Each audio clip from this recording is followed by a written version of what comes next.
Check it, 1 2 1 2 and check it. 1 2 1 2 and check it.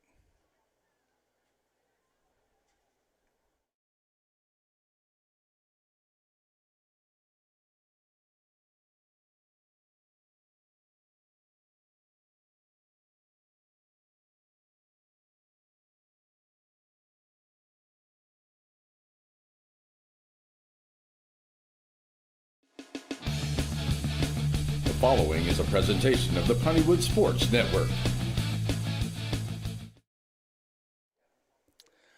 Alrighty, folks, welcome here to the big broadcast here on the NETSN. I am your host, Larry Pierce, as we're coming to you from Sabine, Texas here tonight as the home of the Cardinals, and a big thank you to the good folks at Sabine here. Got us hooked up in the booth, got our internet all together finally here, but we got to get things going here. It is a Wright Chrysler Dodge Jeep pregame show. We got our Coach Wallace interview. It is on the way. I hope you're ready for it. It's a good one here. Opening weekend, and two good teams getting ready to get after it here on NETSN. Let's go. Wright Chrysler Dodge Jeep Ram, powering Friday night.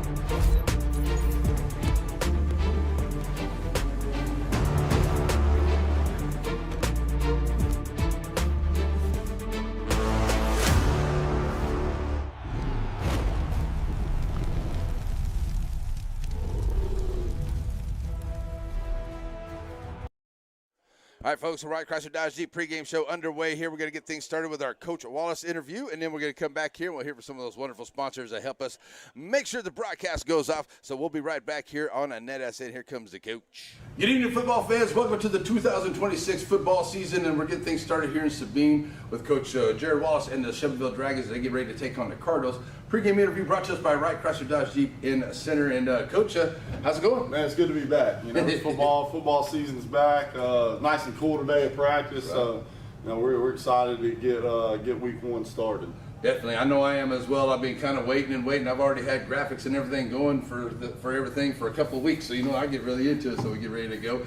But let's start off a little bit about last year, Coach, because last year the Dragons seemed to have one of those seasons that's just inevitable for every program. You have that injury-laden season, not an excuse or whatsoever. But with the Dragons, such resiliency, such a good team is they still made the playoffs, still took that first round. Almost got the victory there. So even though it could have been worse, but it was still basically a good season, for the Dragons. Yeah, I think the biggest thing last year was, we were filling a lot of shoes in a lot of different places, especially in our skill spots, and bringing back some kids on defense and having some new kids. And then, like you talked about, was the injuries. I think that was something that plagued us. But the thing that I enjoyed the most about our team and our season and everything is that there was no negativity in the building. Everybody was fired up, ready to play each week. We lost a lot of close games. I think we played 7 top 10 opponents in our season. Five teams on our schedule played to Thanksgiving or later.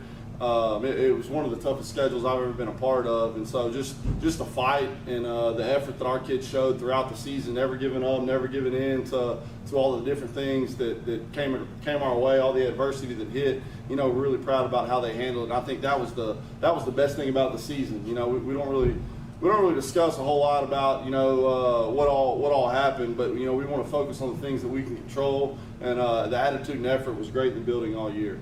Yeah, it was, because every week we get to see you guys coming out here, and just the kids were there with you, and they all seem to be in good spirits for us, so it's really, really good.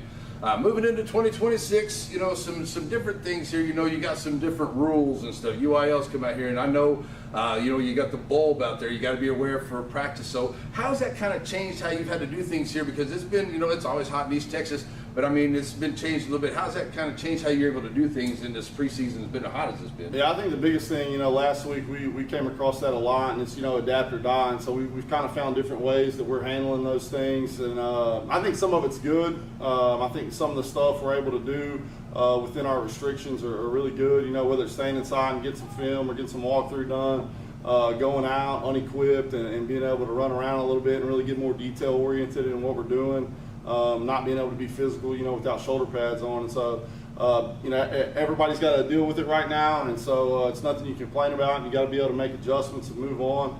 And so I think that's one thing that we're having to do is plan a little bit just in case it does come up. We want to be proactive and not reactive, and so that's something that we've put some thought into, and the way we've had to handle it this past week, I think it really benefited us in the long run. Right. Well, overall team health, I mean, with all that's going on, I know you get the bumps and bruises going, and I like to see the skull caps out there for practice, especially, give those kids the option to wear that out there too. So that's a big thing here is the team health. So how, coming in here, how is everybody? I know you got some bumps and bruises, but I mean, you should have a pretty healthy squad so far. Yeah, I think other than that, we're good. Coming down to practice and really trying to take care of our guys and learning how to practice the right way. We don't want people out there cheap shotting each other, tackling each other low in practice and doing those things. We want to be able to prevent as much injury as we can out there on the field, and that's how we train in the weight room too. We do a lot of prehab type stuff in the weight room to try to prevent those injuries, but just the style of practice that we try to implement with those guys, taking care of their teammates. We need everybody that's out there, and everybody's a big part to what we do. Not only 11 guys that start on each side of the ball, and so those other guys are very important to our program, and we just want to make sure that their safety is the first thing that we're looking at when we go into practice. Yeah, definitely going to have those guys because, we want to make sure we have everybody ready to play ball on Friday night, that's for sure. All right, so moving in here, some things new. I don't think off the top of my head that we lost any coaches, but we did gain Coach Haregrove, and I know that he has got some associated here with Shelbyville, and he's also benefit with one of our players there. So how good is that addition for not only Shelbyville, but Tate Obregon? Yeah, I think we lost Coach Harrington.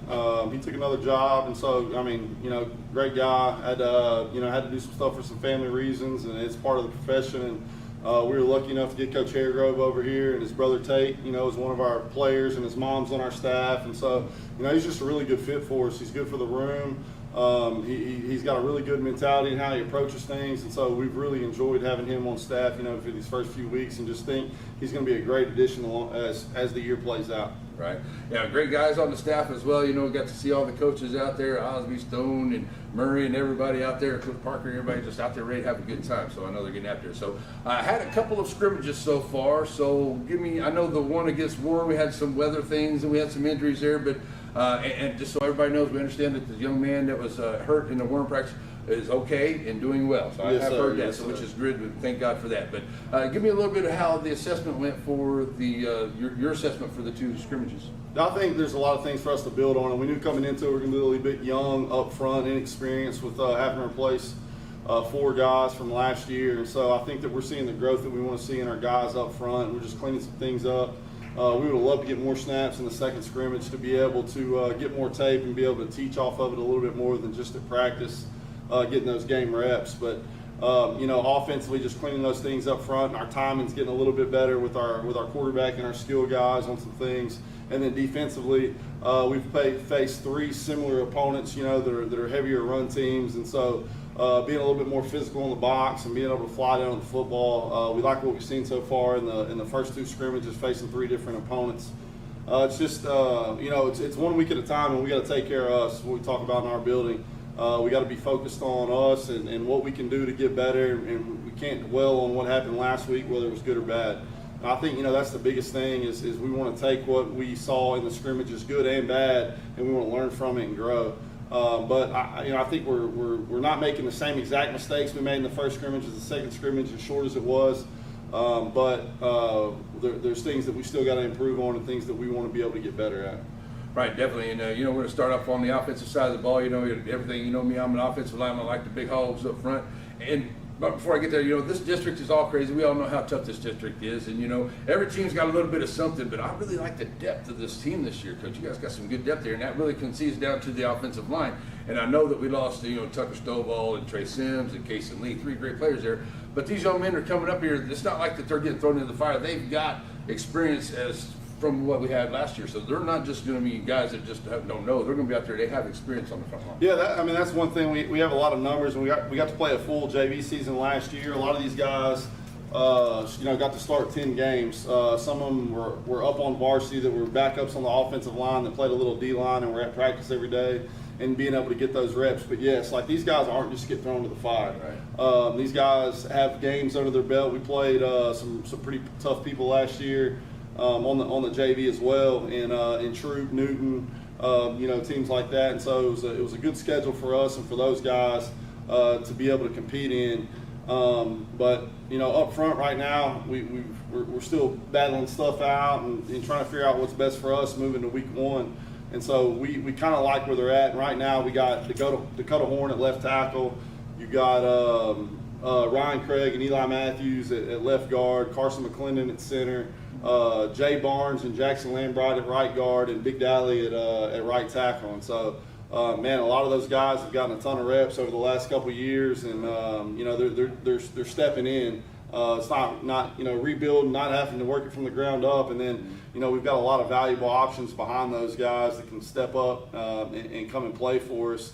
In Caleb Jamison, in Little Red, Carter Greer, Chase Harbison get some reps, and you got Junior Cartwright and Elijah Tom Goss, behind those guys that are able to step in and run some offensive plays for us. So there's a lot of options, up front for us. We're not hurting for offensive linemen in depth. We just got to figure out which 5 is the best fit. Right, and it also gets it to where on the defensive side over there, you got a dedicated defensive lineman too, so you don't have to use those offensive linemen on both sides there. Of course, we'll talk about that defense there coming up a little bit. But I know on the move over to your tight end position, Coach. I know we had Shields there last year, and I thought he was the prototypical. Every time I saw him, it was just fundamentally sound tight end. I loved watching him play, and he's no longer here. So, but I see on here that on this, but the one guy I thought about after seeing here is Jared Cargrove. It seems to be that guy that could fit in there, but I don't know. You had him in the slot doing some stuff. Yeah, so he's a little bit different style of player than Aiden, but close to the same body build. And so we're going to be able to do a lot of the similar things that we did with Aiden, and then some things that Jarek will be able to do better than Aiden did, and there's things that Aiden was able to do better than what Jarek's going to be able to do. Both good players for us, both good fits for us. We just have to do a good job of fitting our scheme to that player. And I think that, again, that's something that we're tweaking and we're getting figured out along the way, what fits us best. And so, that's the biggest thing, in trying to get as many reps as you can in the scrimmage, trying to put as many plays as you can on tape in different ways, and be able to see, what they really excel at and what our strengths are. And so still trying to figure those things out. But yeah, Jarek's, really similar to what Aiden was. I think Aiden was 6'4", Jarek's 6'2". I think Aiden was 210, Jarek's 198, and so there's a lot of similarities in those two guys, and so we're going to be able to do a lot of the same stuff and then some different things as well. Well, I was messing with him at the scrimmage. I said, "Hey man, you got your 40 under 4.2 yet?" And he kind of giggled. He said, "That was about 4.9." I said, "You sound like me, man." But yeah, good young man, and I know you're going to have good tight ends there. That's an extra thing that you can always help out with there on the side too. But then let's run it back here and let's talk about our quarterback, Gavin. He's coming in here, a 3-year starter, coming in here ready to go. And he has got, I talked to him at this, him and Dallas are very good friends. And they were talking there on the sidelines, and I was asking him, are they keeping you straight up? Or are they keeping you clean? Because if they keep him straight up and clean, he can run this offense very effectively. Yeah, we've done a pretty good job of pass pro. We had some stuff we had to clean up in the first scrimmage with some pressure that we haven't really put in for that yet, and we're starting to get those installed and getting that stuff figured out in the second scrimmage and now going into week 1. And so, I think the biggest thing, and so starting his sophomore year and now going into his junior year, and he had to start his freshman year in Joaquin for us, being able to understand the offense and be able to handle the offense. And we've made some tweaks that we worked out on the board and different things. And I've talked to him, a little bit before going into it about the scheme and what we're changing and what we're able to do. And he's come out and he's handled it really well. And I think, coming off the year that he had, everybody talked about, what's life going to be after DJ Barnes and just all those things. And I thought that he handled it really well. I thought he came out and played really good for us and was able to do things and handle the offense and keep us in games. And so we're excited. And again, the offensive line gives us time and we can get on our back foot and be on time. He can really rip it. And so we're just excited. We're excited to see what he's able to do along with the guys up front, and kind of just see what sticks for us. Right. And at practice too, watching him throw some good long passes out there, getting the guys underneath the ball, pretty balls and stuff. So that's what you like to see. So look for a lot of good things from our quarterback this year. They're going to be really good. All right, moving into the backfield there, you got a good running backfield. We get RW3 back. Had an injury last year, but you also got a couple of good running backs there. You got Tate, you got Hunter, Harvey that you're going to run back there too, and maybe a couple others. So you got a very a plethora of running back room going on. Yeah, our running back room is pretty deep this year. Ronnie Williams, Ja Pauley, Andy Johnson, Sergio Reyes, and Tate Obregon, and then you can hand it to Hunter when you need to. Mm-hmm. And so we've got a lot of options back there. Going to have some depth, and I think that's going to be a really good thing for us. Throughout games is. Not really leaning on one guy, being able to rotate 3 guys pretty heavily throughout the night, You got 2 other guys that, depending on how they're feeling, playing a bunch of defense for us.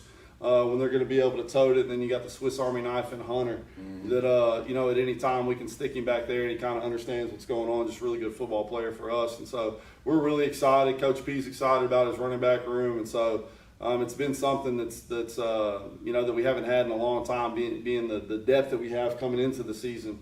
And so we're excited to see what that looks like, having fresh running backs throughout the game.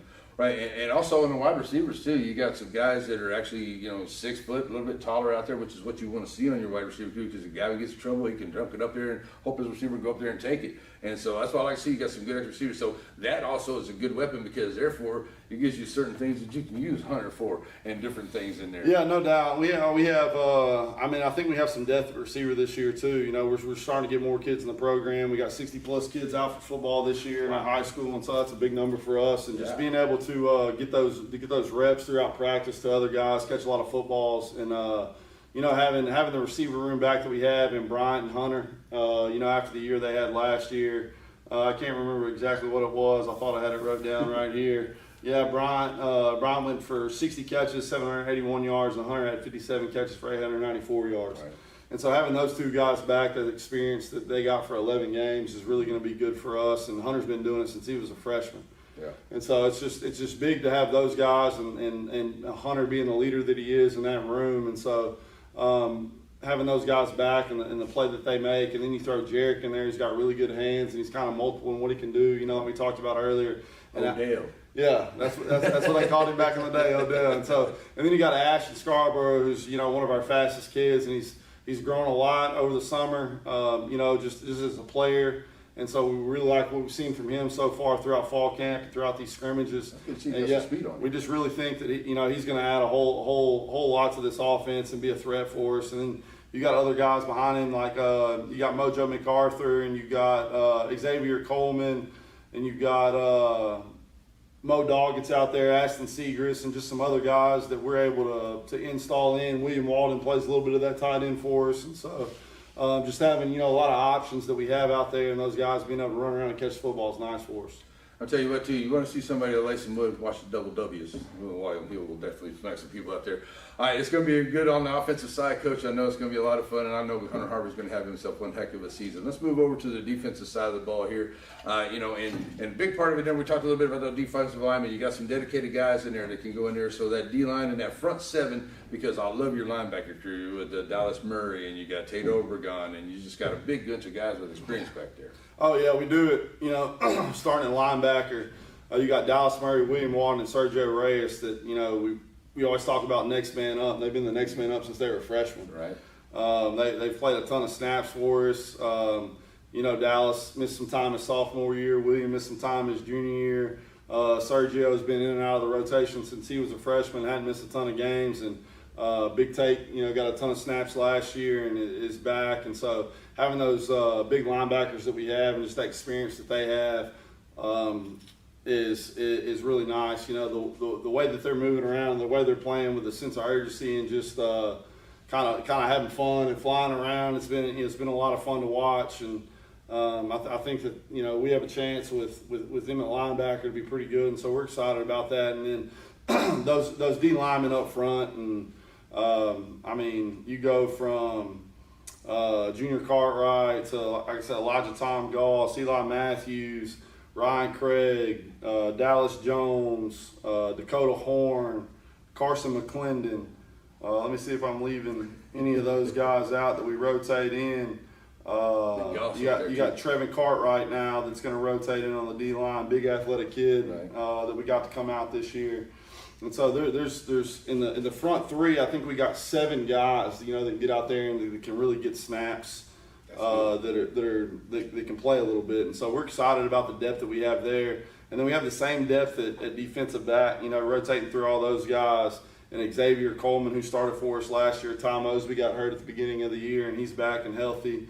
Hunter Harvey, Ashton Scarborough, and then you go to Andy Johnson and Mojo and Gavin, and I'm sure I'm leaving some people off, but it's just we have depth. And That's good because we don't want your quarterback back there in secondary much of need. Yeah, we have quality depth at some spots, and so we're really excited. Just the biggest thing that we want to do is we don't want to put the cart before the horse. We want to work really hard every week to get better and to get prepared for each Friday. Right, and Coach, before I let you go here, the young men, they learned from that last year. So that one game at a time mentality has to be there. Yeah, you want to know a little bit, but they know what is expected of them. I think they had that a little bit. A lot of these young men went through that, so they know what's expected. So the mentality is right where you want it to be at this point. Yeah, no doubt. I think we're in a spot to where the last 3 years mentally, I think we're in a really good spot of understanding what the expectation is each week, each day. And I told them before we went out to practice, today's got to be your best day of practice. And then tomorrow's got to be your best day of practice. Right. And so just understanding, always reiterating those things to the kids. They really buy into it. They know the biggest game of the season right now is the next one. Right. And so when we just kind of look at it like that, I think it's the reason why it gave us a chance to win every week. We weren't looking ahead. We weren't licking our wounds from the week before. Just getting really prepared and trying to move on and get prepared for that game that was coming up. And so just excited for this group of kids that have been working extremely hard for us in the weight room, out on the field throughout the summer, and just give them a chance to go out there, play the game they love to play, have fun, and just try to find a way to be successful. Well, I know I'm ready. It's been a long 6 or 8 weeks since the last time I did any Dragon broadcast, so I'm ready to get after it here. And I know you are as well, Coach. So good luck to you and the guys. We're going to see you guys throughout the season. We got a lot of games ready to go, but before I let you go. That's it. Go Dragons. That's right. All right, coming up, it is game time. It's time for the 2026 season on PSPN and NETSN. Here we go. Go Dragons on NETSN. Serving our communities for over a century, Farmers State Bank continues to meet the financial needs of East and Central Texas. With roots that run deep, Farmers State Bank serves as a source of financial strength to meet the needs of our neighbors. From a comprehensive range of financial products to individual service, we remain dedicated to being a true community bank. Farmers State Bank, improving lives and fulfilling dreams. Cox State Farm Insurance in Center.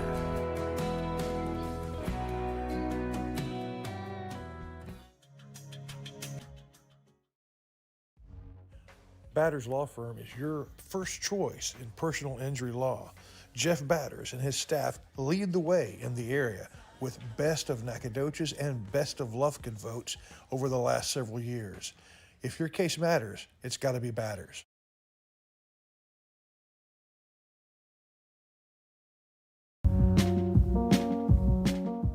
At Aurora Concepts, we offer full-service primary care.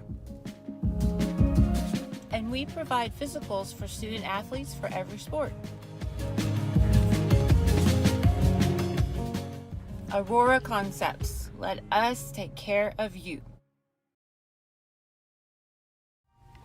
On Friday nights, Sandy Creek supports the Dragons. But the rest of the week, they help you transform your little piece of the world.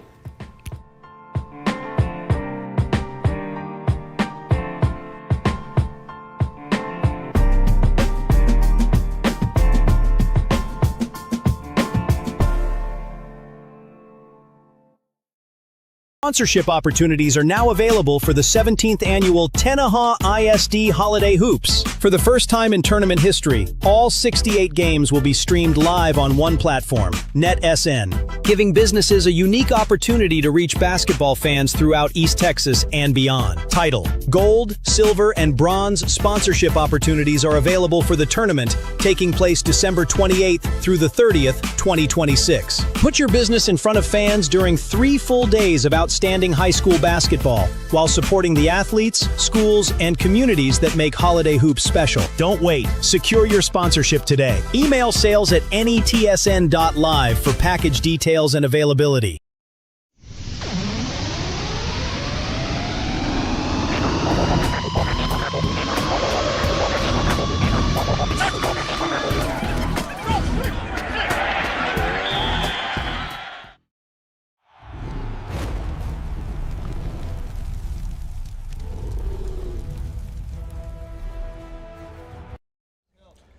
Good evening, fans. Welcome here to the big broadcast on your home for the Shelbyville Dragons. I got my thing is backwards up here, so let's get rid of this piece of paper.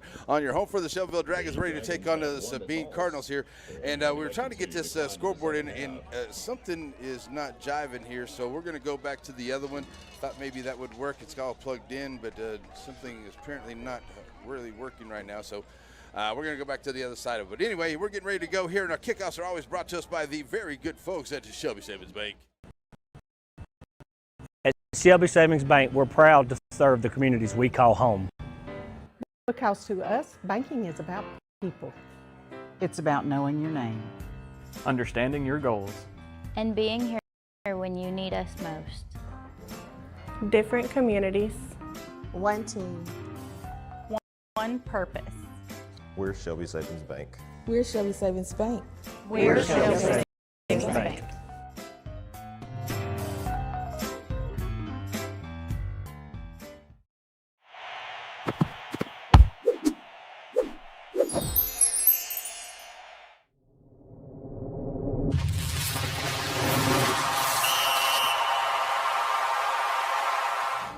Alrighty, folks, we're ready to go here, and we'll get our scoreboard taken care of here just shortly, folks. I'll make that transition. We'll work on that as we go through here. We just probably won't have the clock. You'll just have to rely on me for the clock, which is not a bad idea. I do a pretty good job. Okay, so not quite sure what's happening with that scoreboard. It's just everything is right. I think I got the hook in, and everything says it's hooked up. It's just not reading the data correctly. I don't know. Maybe I could get a hold of my good buddy Britt and see what's going on. All right, so here we go. Let's play some football instead. What do you think? All right, that's what we're here for in Sabine, as we're ready to get this thing kicked off here tonight. And I do believe it's going to be Sergio Reyes is going to be the kicker for the Dragons here tonight. And then we're going to kick off. Nope. Edwin Vasquez is the kicker. Back deep.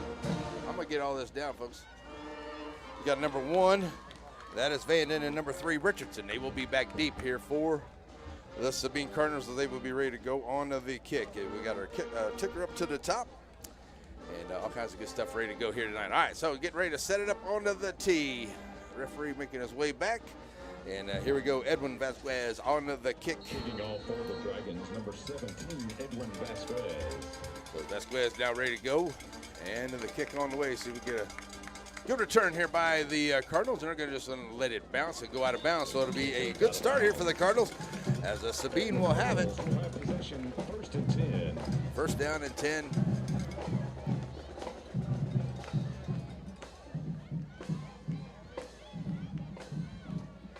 Nope, that didn't work. Okay, that's fine. We'll get it right.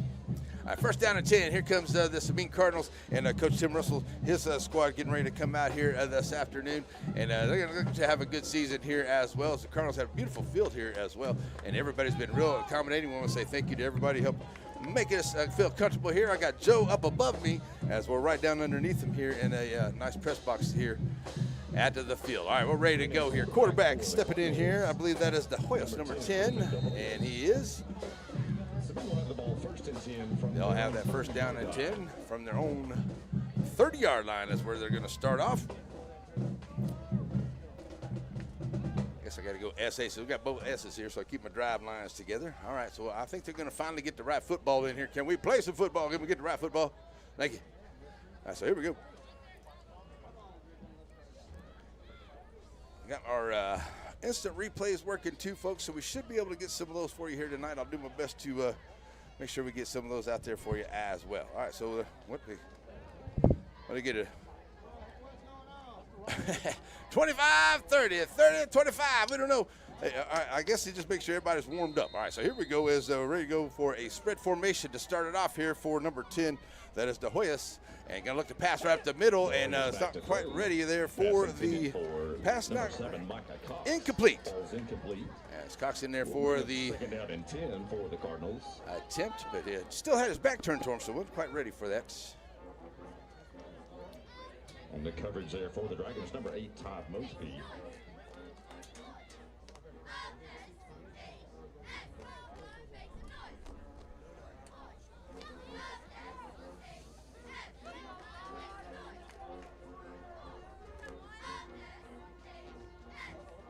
All right, so here we go. 2nd down and 10 here for the Cardinals, and a good job getting right up in the middle there by that interior defense, and that's my boy 4x4 Tate Obregon. Stuff in the middle, and no gain on the play. Going to be right there at the 30-yard line. It's a 3rd down.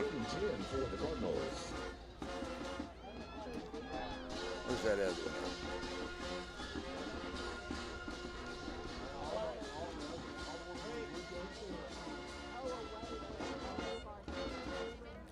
All right, so it will be a 3rd down and 10 here for the Cardinals. De Hoya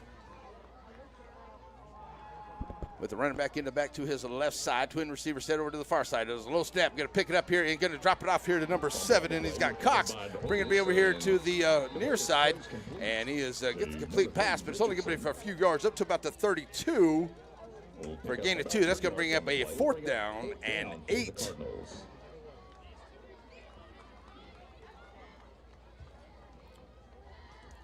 So 4th down and 8. Sabine, number 81, Victor Avalos. So 81 is Avalos coming in here to kick it away, going back deep for the Dragons.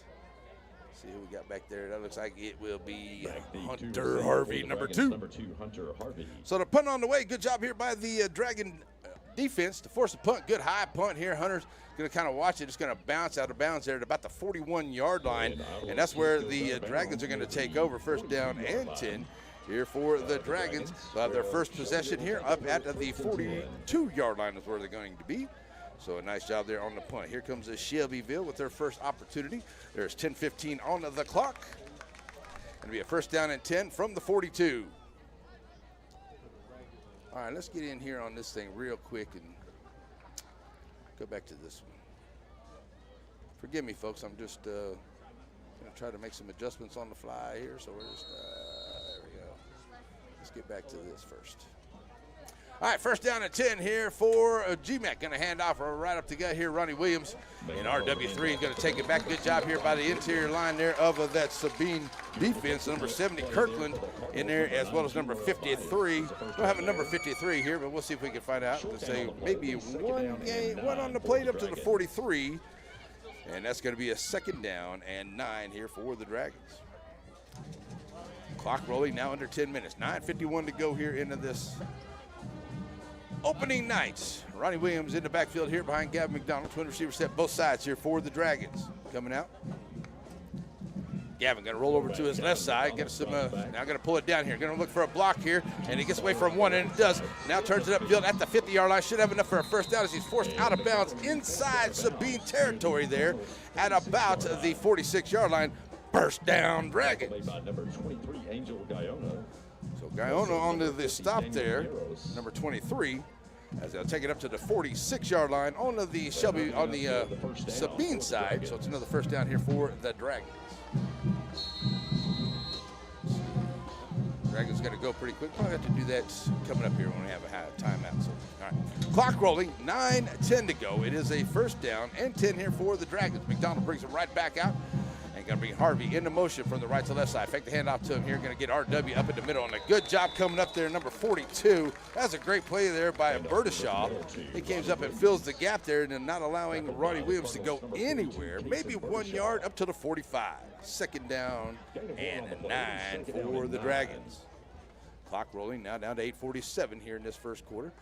Twin receiver set to the far side. Single out here to the near side. I believe this is Hunter Harvey down here. Williams in. They throw it over to the far side. Got a man out there, and it is caught. Way to go. Keep it up with it. And a nice job on the catch there. Hunter Harvey with a great catch over to the far side. Takes it all the way down to the 25-yard line. 20-yard pass play there from McDonald to Harvey. 1st down, Dragons. Reception by Hunter Harvey. Nice job there by Hunter Harvey. He was able to get it. It was a great job there on the defense. He was right there, but Harvey was able to break away, make sure he secured the catch, get down the field, and got some yak. All right, here we go now as the Dragons come back to the line. 1st down and 10 from the 25 of Sabine. McDonald bringing Harvey in motion this time. Going to hand it off to him here on the little pitch check. That's going to be a pass, actually, because it's a little chunk pass there. And it's going to be a good job taking it behind the line. Number 18 there, that is Kiefer Serrano with a good stop there. And that's going to be a loss on the play by the Dragons. They're going to take it back to the 27 maybe. Loss of 2. So that's going to be a 2nd down and 12 now for Shelbyville, all the way back to the 27-yard line. Clock rolling down right at 8 minutes to play here into this first quarter. Dragons looking to take their opening drive down the field for a score. Now, Gavin going to look to pass. Now pulls it down, runs it right back up the middle. Now takes it over to the left side to the Dragons side. Turns the corner there, gets a block on the edge. Good seal block there. Oh, they're going to call a penalty flag. I see the flag coming in out there. I don't know about that, but that looked like a good block out there by Scarborough, but they're going to call a foul, and it looks like it may be on the Dragons out there. I think it is on the Dragons out there, yeah. So I'm going to get a flag on the play. And we got Joe up top keeping us up with great camera work as always. Yeah. Let's see what the call is going to be. So they explained the flag here. Right now we had a 2nd and 12. Backing the Dragons back up. Probably going to back them up a little bit more, but it looked like the foul happened there just inside the 25-yard line. Let's see what they got. The penalty is illegal block in the back. Block in the back. And maybe that would look like a good block there by Scarborough. Maybe he got him in the back there, but it's going to take it all the way back to the 38-yard line. So it's a penalty of about 10 yards there. So that's going to bring up a 3rd down. And we're going to call it 20. It might be just a shorter rid than that, but it's right around there. All right, McDonald with the low snap, going to pull it down and finds a big hole right up the gut. Gavin McDonald on his way, taking it over to the left side, trying to get down the sideline, and he's going to be over. He finally pulled out of bounds there. Good play there by Gavin McDonald. A little bit of a low snap, but he takes it back, gets that penalty yardage back, and some, and it's another 1st down, and looks like it's going to be a 1st down and goal for the Dragons.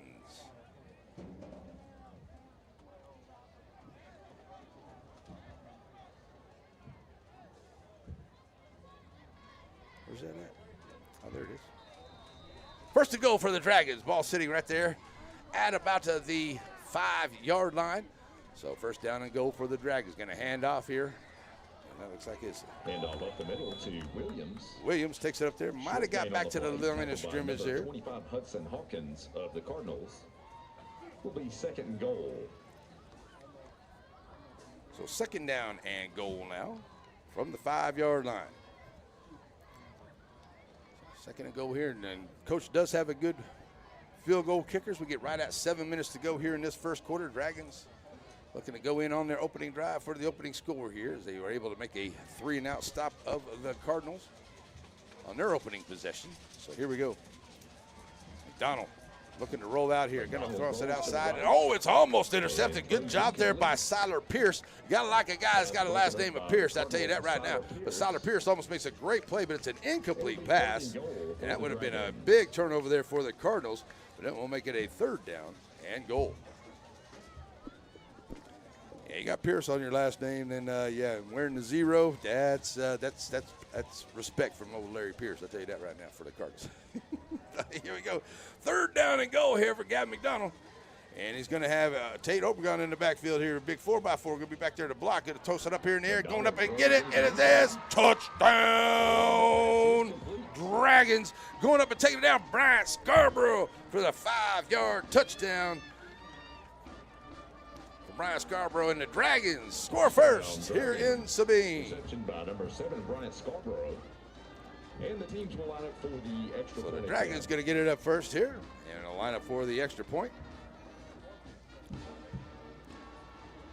Dragons get the first score here. 6:38 to play on the play clock here in the first quarter. Dragons start up first. We're going to go for 2 here. Now we're going to bring Edwin Vasquez out here for the extra point. I got to make sure we get all the guys here on kick play. So Vasquez on now for the kick attempt. Here's a good snap here. Scarborough will get down, and it is good. So the PAT, kick is good. Good. So that's a nice job here by the Dragons. Go down the field and score to take a 7-0 lead with right at 6:38 to play here in this first quarter. We'll be right back here as the Dragons take the lead here on the NETSN.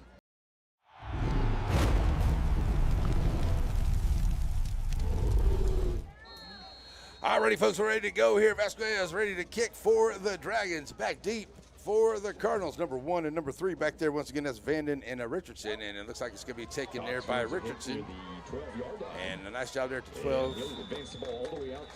Take it out here. That's number 7, sorry. That was a Micah Cox there. So Sabine will start off now with a 6:33 on the clock here in this first quarter, down changing 7-0. It'll be a first down and 10. They'll have it on their own 30-yard line. So nice starting field position here for the Hoyas and the Sabine Cardinals. All righty. Yeah, like I said, we got a good replay there to go. So we'll see if we can get another one coming up here.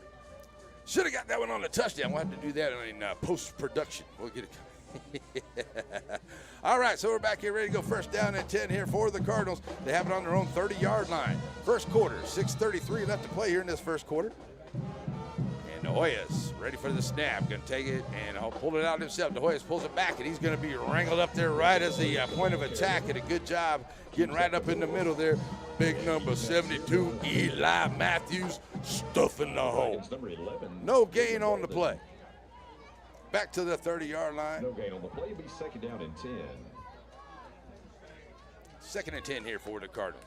The Dragons did an excellent job giving them 3 and outs on their first possession here. See if the Cardinals can come up with something and put together a good drive.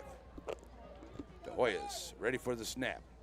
Has it. Good snap here by the center. Rolling out to his right side. Looking to pass. And dumps it off out in the middle. Got his man down there, and a great catch here by Siler Pierce. And he's going to be a first down for the Cardinals. And they'll take it all the way down to the, where did they get it up to? Up to the 45-yard line. That's a 15-yard pass play there for a first down for the Cardinals. Nice play there to Pierce. Catches it right there in the boundary, and then takes it up the field. Gets a little bit of yak afterwards. And it gives his team a first down for the Cardinals. We're going to see if they can answer right back here as the Dragons went down on a nice drive of 9 plays, 3:47 off the clock, 58 yards. And it was a nice 5-yard touchdown pass from G-Mac to Scarborough. And here we go. Handed off here on the end route, coming around here, number 1, that is Vanden, trying to turn the corner. He's finally going to be pushed out of bounds there by Hunter Harvey, but not after getting into Dragon territory as he takes it up to the 49. And a nice run there by Vanden. And they'll say he's at the 48-yard line of Shelbyville, so it's a good little run there, making a second down and 3 now for the Cardinals. The Shelbyville defense looking to make a little stop here, but a good job here so far here by the Cardinals. They had a little stall in that first drive, but they're rocking and rolling there right now. They started off on their own 30-yard line up to the 48 of Shelbyville now. Second down and short for the Hoyas. Bringing the man in motion, that is Cox. It's going to be a high snap. Oh, no, but Dallas Murray right there. Oh, he should have done that. Now that ball is loose and behind it, but the Dragons get on it. And it's a great job there tracking it down, put his GPS on it, found the ball as Damon Richardson. And just an unfortunate there for the Cardinals. They had a good little drive going, and that goes over the head of the quarterback, and then he kind of dropped it off out there. But a nice job there by Richardson to go down and track it down and keep it there for the Cardinals. So they're going to say it was an illegal okay, so an incomplete pass. So that helps out the Hoyas right there because baby's arm going forward. So it's a good call there by the ref. They're going to say it's an incomplete pass. So that's the way it'll go. It'll just go as a pass incomplete, and it'll be a third down. That's the way they're going to go. Third down and 3. So back at the 48-yard line after the incomplete pass. So here we go. The Hoyas bringing them right back up. This time going in the shotgun.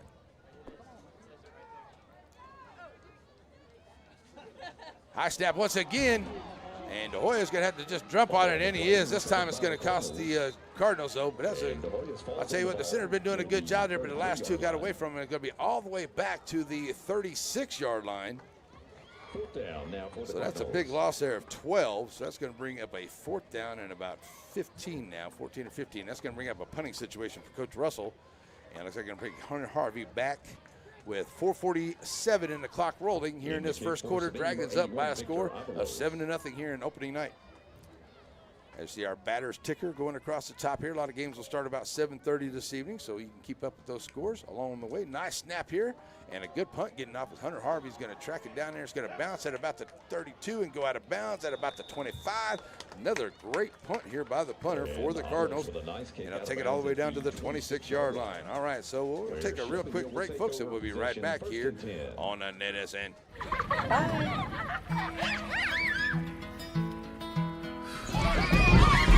Welcome to your Blizzard song. We dropped off and picked up all day long.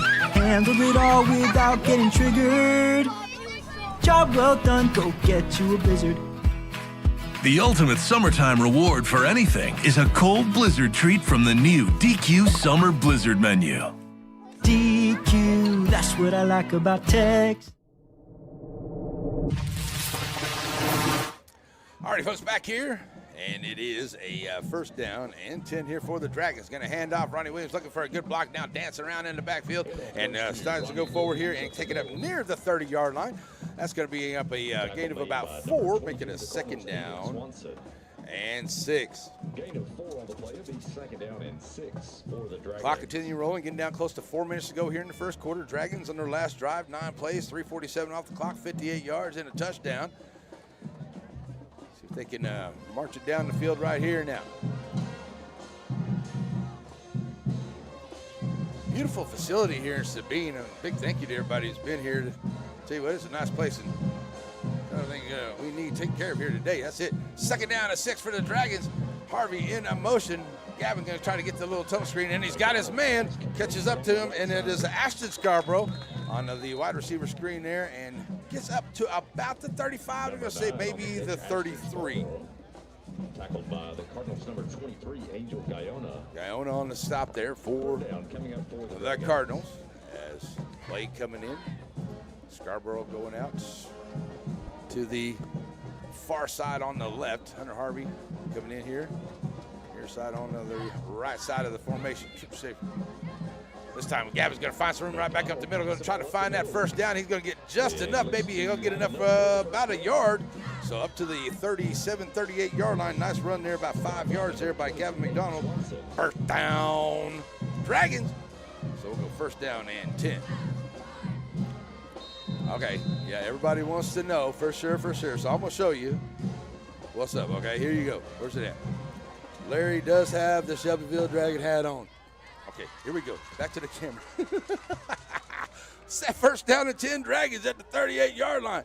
2:45 to go. Set it off in the side out there. Going to catch out to Hunter Harvey. Hunter Harvey on his horse, and he is down. Oh, that was a hard tackle there right around the head. That's almost a horse cow. Where's the rat? Oh. Coach Stone is not happy about that tackle. And no foul on the play there, but Hunter Harvey with a nice pass catch up the field. And they'll take it up to Cardinal territory, it looks like, down to the 45-yard line. Swanson in on the tackle. Good thing Hunter Harvey's okay there, but good high tackle there. He comes down, no foul on the play. First down for the Dragons. Oh, they got no, we do have a flag on the play. Didn't see that, folks. Let's see what we got going on out there. Clock stopped at 2:40. And this first quarter of the Dragons up 7-0. So here we go. I do know this, folks. Coming up next week, good stuff for us here. We will be in Shelbyville for some volleyball on Tuesday, and then we'll be in Tennehaw for some football on Friday. Joaquin to Tennehaw. All right, so it looks like they are going to put a flag down here, maybe call it a personal foul here. So the personal foul penalty is going to take it all the way up to the 30-yard line, so they'll attack on 15. And it'll be a first down and 10 for the Dragons. Sportsmanlike penalty against the Cardinals, 15 yards. It'll be first and 10 for the Dragons from the Sabine 30-yard line. So the Dragons step right back up here. First down and 10. Gavin gonna look to hand off up the middle. Up the middle. Williams on the carry. RW3. Tackled by number 9, Jurel Bias, and number 23, Angel Guyona. So good stop there, but after RW picks up about 4 on the play, he'll take it up to the 26-yard line. So that'll make it a second down and 6 here for the Dragons as they continue to let that clock roll right on down.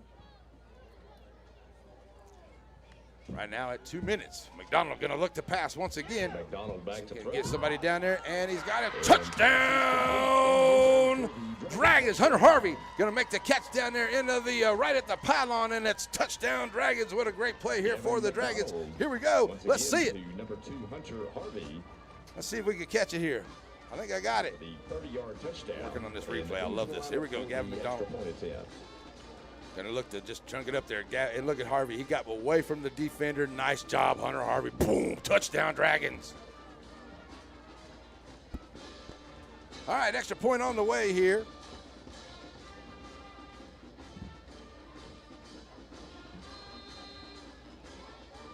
And down on the extra point is up, and it is good. So the PAT is good after the 26-yard touchdown to Hunter Harvey from GMAC Gavin McDonald. It's a 14-0 ball game. Dragons with the lead. The kickoff coming up here on the NETSN.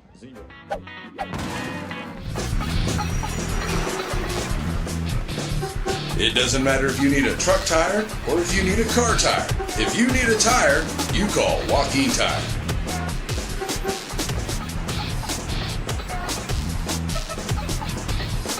Joaquin Tire Shop provides new and used tires, along with oil changes and 24-hour road service. Stop and see them on Highway 7 in Joaquin.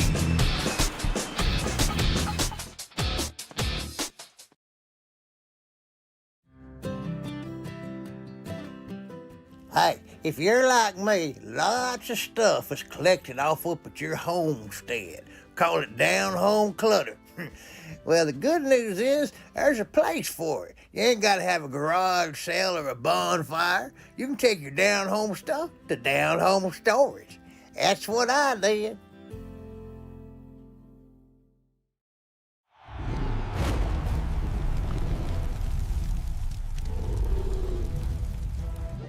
All right, here we go for the kickoff. This is a 14-0 lead here. 7 plays, 74 yards, 2:36 off the clock, 26-yard pass from GMAC to the Double H. And that's where we are. It's a 14-0 ball game. And the Cardinals, they had a great drive that last one, but boy, it just got stalled. They had a couple of bad snaps there, and it just kind of hurt him. And Michael Cox going to pick it up here off the bounce. As it didn't bounce out of bounds, he had to take it, or one of the Dragons might have picked it up. And a good job there by the Dragon team. They get down there on the coverage as Michael Cox is taken out of bounds there.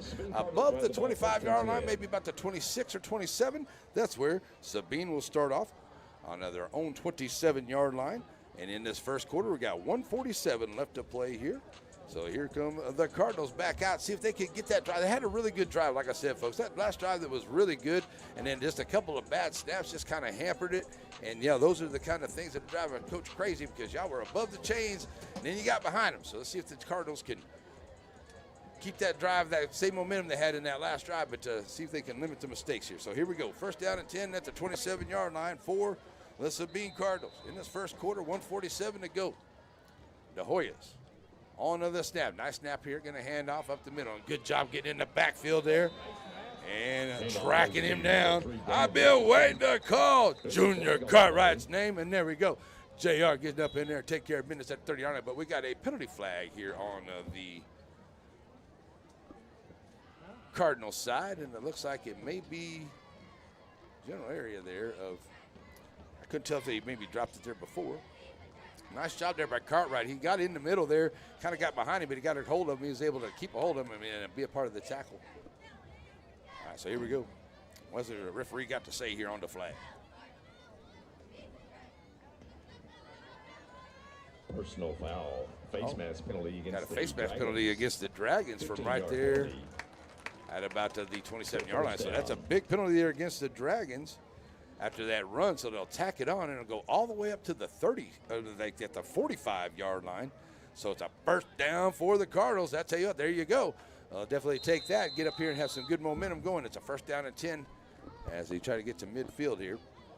De Hoyas with 1:35 to play here into this first quarter. Looking for the snap. I'll bring it double motion. There we go. De Hoyas, oh, great job getting in the backfield. And the Dragons getting back there. And I tell you what, that defense all over the place. Eli Matthews also getting back in there is a Sergio Reyes as an all-out Dragon blitz. Near the 40-yard line. Second down, It's going to Cardinals. be second down there. They're going to mark him down at about the 40. Where are they going to say he was down at? Sabine. So Sabine Cardinals going to take a timeout, but they're going to take him all the way back to the 40-yard line on the run there. So 40-yard line is where they're going to be. It's going to be a second down and about 16 here when we come back. We're going to take a break, folks. We'll be right back here on NETSN. Batters Law Firm is your first choice in personal injury law. Jeff Batters and his staff lead the way in the area with best of Nacogdoches and best of Lufkin votes over the last several years.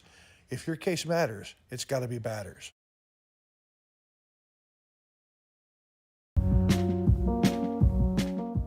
At Aurora Concepts, we offer full-service primary care. And we provide physicals for student athletes for every sport. Aurora Concepts. Let us take care of you.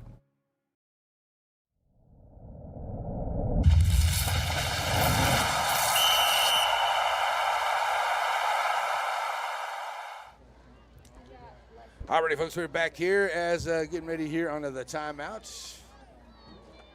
And winding down this first quarter, I got to think, where was our 2-minute warning? But hey, we're only in the first quarter, Larry, so there we go. Some of the other games in the area getting ready to get started out there, folks. So be checking out our ticker across the top. And a big thank you to all the wonderful folks that help make the broadcast possible.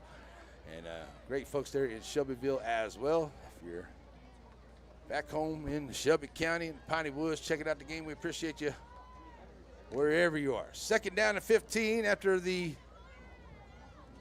loss on a first down. And here comes De Hoyos. Ready for the snap once again. Good snap here. Going to roll over to his right side. Now going to look to pass. Had success with this play a little earlier. And somebody there. Oh, Hunter Harvey jumps up there and makes a big turnover for the Dragons. And oh, what a play. Hunter Harvey goes up for the INT. And that's a turnover. And the Dragons are going to get it right back here.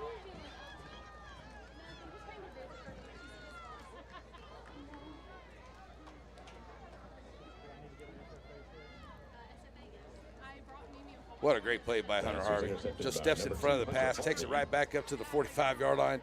And the Dragons are in business once again with 1:05 to go here in the first quarter.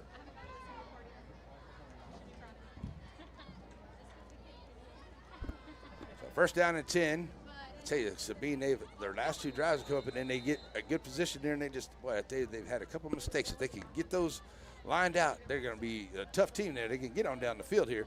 But good job there by Hunter Harvey. First down and 10 here for McDonald. Going to take the snap here, hand off up the gut. And looks like he's going to give it to RW3. RW going to take it up to about to the 46-yard line. Oh, I'm sorry. Number 9, Junior Bias in on that stop for the Cardinals.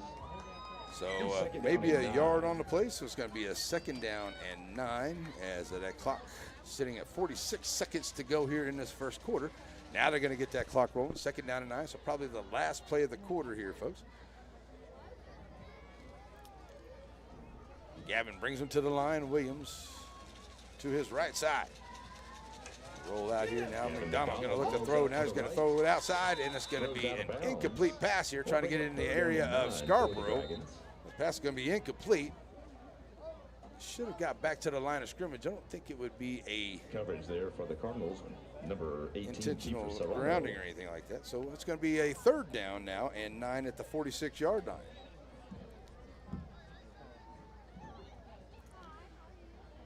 So they stopped the clock with 25 seconds to go here into this first quarter. Dragons up 14-0 here in Sabine.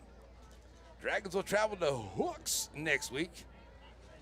So a good trip there and a great team to play up against up there as well. So two great teams back-to-back here for the Dragons. Third down and long here for Gavin McDonald. McDonald going to look to step into the back pocket. Now pulls it down, and a good job there onto the edge to ring him up and bring him down. That looks like number 50 and number 9, Baez, and number 50 is Fierros there, and that makes it a fourth down as he is going to back to the 45-yard line, or 47-yard line.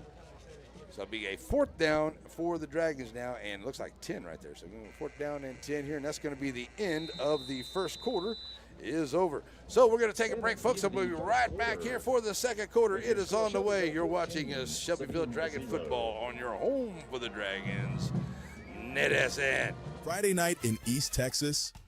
Don't miss a second. With Northeast Texas Sports Network, watch live games, follow your teams, and get instant alerts when the score changes or your team goes live. At the game, post score updates for fans. Join forums, make your pick'em picks, and track playoff brackets all in one place. The best part? It's completely free. NETSN, Northeast Texas Sports Network. Download today on the Apple App Store or Google Play Store.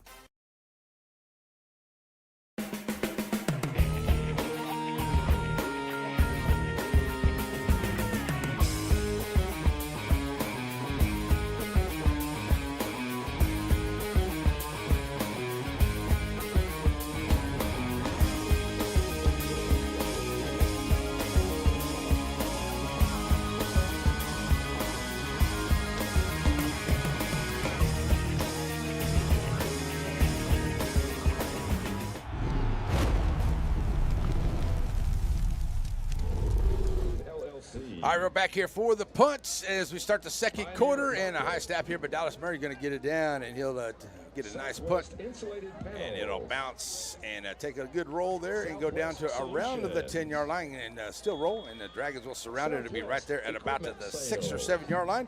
So on to the punt, down to the 7. This is where the Sabine Cardinals are going to start off at the 7-yard line. Just underway to go here into the second quarter, 11:47, and they'll have a first down and 10. Thank you all for supporting Sabine High School cheer this season. Will the Cardinals. Dragons out on defense. So here we go now is switching ends, and the Cardinals, they've had some last two drives that looked really good, and then they just kind of, like I say, I guess the thing to say is they shot themselves in the foot here, and if they can avoid that, they can keep those drives good. I think they can get down the field here and put a drive in and get a score. But here we go, as it will be the Cardinals ready to go into Hoyas. Ready for the snap. Bringing a man in motion. A little bit of a high snap once again, going to get away, and maybe the Dragons going to track it into the end zone. Do they do it? And we're going to see where it's at. And it's going to be out of the end zone. It looks like they may have jumped on it there. But is it a turnover? It is a turnover, so it's a fumble. And the Dragons are going to get it here. And they'll have a first down and goal on the fumble. So the second turnover here by the Cardinals. Oh, that's just unfortunate there for the Cardinals there. That got away from them. It's going to give them first down and goal at the 1-yard line here for Shelbyville.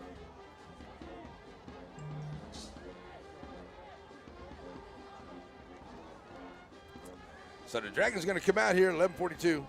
See if they can put in a quick score. After the turnover, the Dragons will have the ball first and goal from the 1-yard line. So first and goal at the 1-yard line. Here come the Dragons to the line as the Cardinals getting their defense in here. Williams in the backfield to the left side. Going to hand off to Ronnie. Ronnie's going to take it right to get touchdown. Dragons. So the Dragons going to get another one here as they get on the turnover and turn it into points, and it will be a 20-0 ball game with 11:40 to go as the Dragons turn over into points. That's two of those and turn them into points here. Oh, the first one they didn't. The first one on the interception, they didn't turn those into points. I'm sorry. But the fumble turns into points here down at the 1-yard line. So here comes the extra point attempt here by the Dragons. That was Edwin Vasquez, and he is ready to go here for the extra point.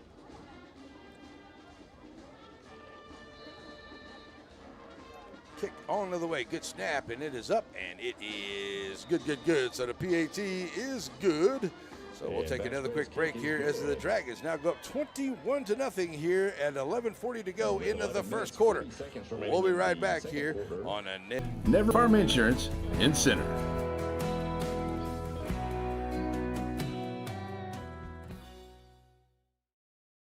Struggling with mobility, chronic pain, work, or sports injury? At Azalea Orthopedics, our team of highly trained physicians specialize in complete orthopedic care, pain management, sports medicine, physical medicine, and rehabilitation. If you've sustained a bone or joint injury, have mobility or movement problems, struggle with pain, contact Azalea Orthopedics. We're conveniently located across East Texas, serving 18 counties. When visiting your doctor, urgent care, or hospital, you have a choice. Demand Azalea. At Azalea Orthopedics,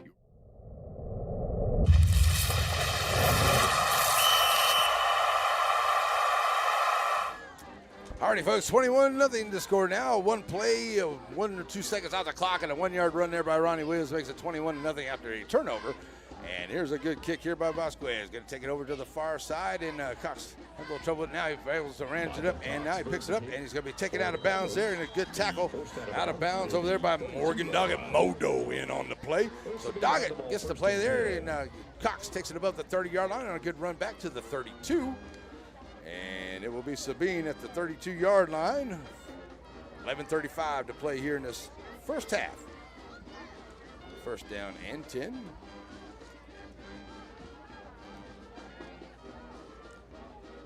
Forgot those were there. All righty, so a couple of good, that was a good catch here by Hunter Harvey on that interception. Going to go back to it here. This is a replay here, a couple of folks. Hunter Harvey a while ago. Great interception right there as the Cardinal come back out here now. And they're ready to go for a second possession of the second quarter here. And they're going to be a new quarterback in here, and that is number 8, and that is Pierce. And Richardson is going to take it up the middle on the handoff, maybe back to the line of scrimmage at the 32. So first down, make it a second down and 10. Coming up for the Cardinals. So Olean Pierce in as a quarterback, number 8. Now for the Cardinals.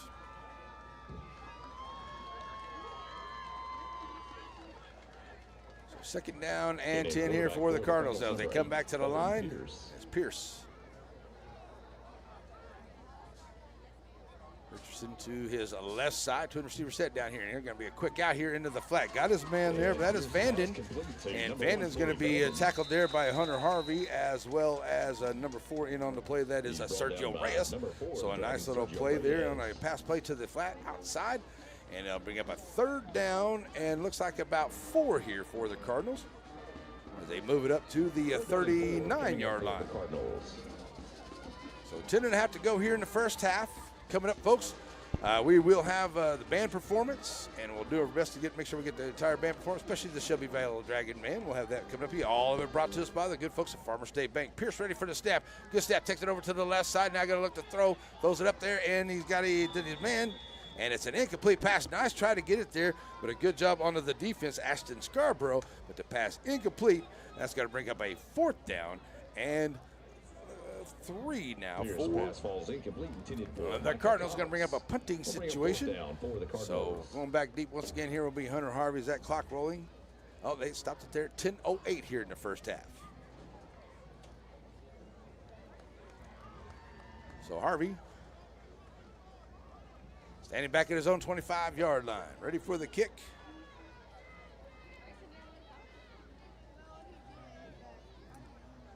Snap here. Oh, it's going to be a fake.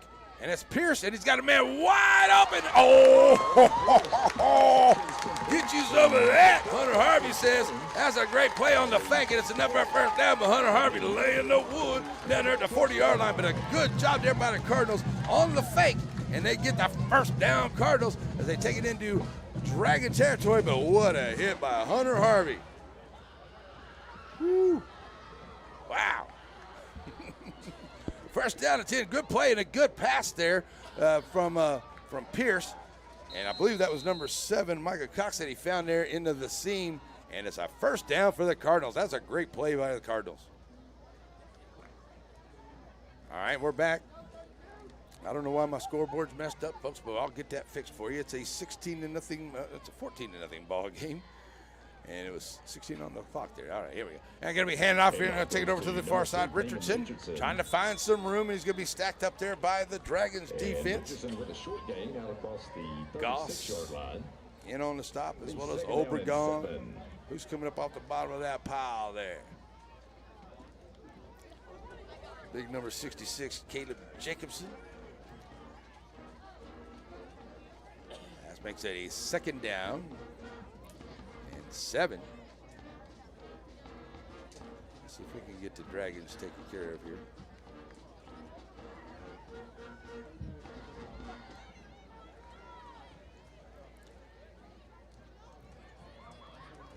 All right, another good snap here coming across, and this time Pierce is going to pull it out himself and find some room up the middle before he's finally hit there by Harvey and Williams. But he'll have enough for a first down for the Cardinals. He takes it above the 30-yard line down to the 27. That's a good 13-yard run there by Pierce. He pulls it down, and now going quick are the Cardinals. They're looking to put some points up here.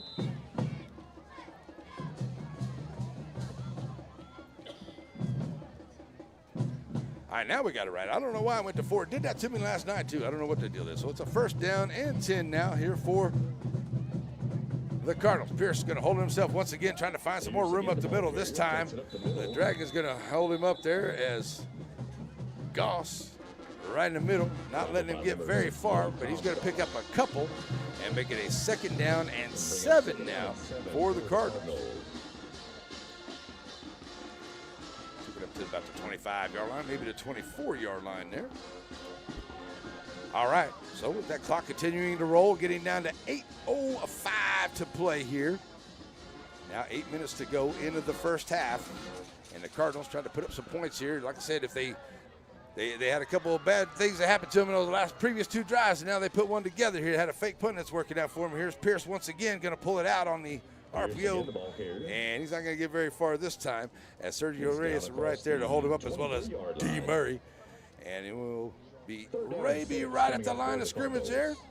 And they're going to say he got 1. So 3rd down and 6 on the play to the 23. So coming over and checking in with Coach Russell, get down to 7.5 to go in the half. Pierce back to the huddle. Bringing the play in, trying to get his team on the board here before the end of the half. The Cardinals will get the ball to start the second half, but still quite a ways to go. Here's that clock now back on rolling, down close to 7 minutes to go. Pierce gonna hand out. Pierce gonna take it himself as he pulls it back out, finding some room here, and it's been pretty successful so far here for the 16-yard line. Cardinals. So make some room down to about the 16-yard line, a nice little 7-yard run. That'll be another first down here. Should be enough for a first down and 10 for the Cardinals. Take it down to the 16. Oh, we got a penalty flag out there. Maybe what's going on here, because they're having a discussion. So see what they have to say out there as the refereeing crew gets together and tries to figure it out. So that's the way it's going to be. First down and 10. No flag on the play. First down and 10 here for the Cardinals as Pierce picks it up. First down, Cardinals. And I'll take it down to the 16. They started this drive at their own 32-yard line with 11:35 on the clock. They've taken almost 5 minutes off the clock here onto this drive. It's been a great sustained drive here for the Cardinals, as it's going to be Richardson in the backfield once again with Pierce. And here comes we're going to get a timeout by the Dragons. So the Dragons are going to take a timeout, so we'll take a quick timeout right along with them. Stay with us, folks. We'll be right back here on your home for the Dragons.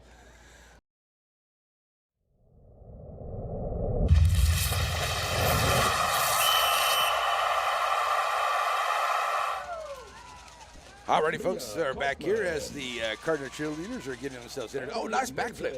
That's pretty cool. All right, coming back out of the timeout, it will be a 3rd down and 10, it looks like here, for the Cardinals. Ashton Abercrombie. So here we go, 1st and 10 for the Cardinals. All right, Pierce going to take it right up the gut. Is he going to find some room? Still on his feet, and takes it down inside the 5 for a first down and goal for the Cardinals. But Pierce on a good run, taking it down to the 3. On first down, another nice pickup there by quarterback Olin Pierce. So Pierce takes it down to the 3 for a first down and goal for the Cardinals. And the Dragons had a couple chances to bring him down there, but weren't able to get it done. So Pierce has done a lot here into this drive here. Is going to be this is going to be Richardson on the Wildcat snap, but I don't think he got in there. He's going to be down close to the 1-yard line, but didn't get in down to the 1. Inside the 1-yard line. That'll keep that clock rolling. It'll definitely get down under 6 minutes to go here, as that ball sitting just inside the 1-yard line here for the Cardinals.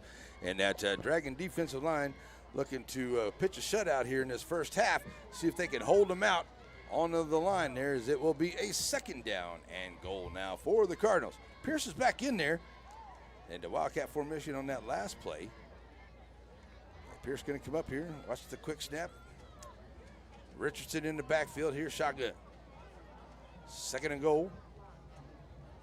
Pierce on the snap, going to hand off Richardson. Richardson, he's going to be hit in the backfield. Good job, and then the ball come out.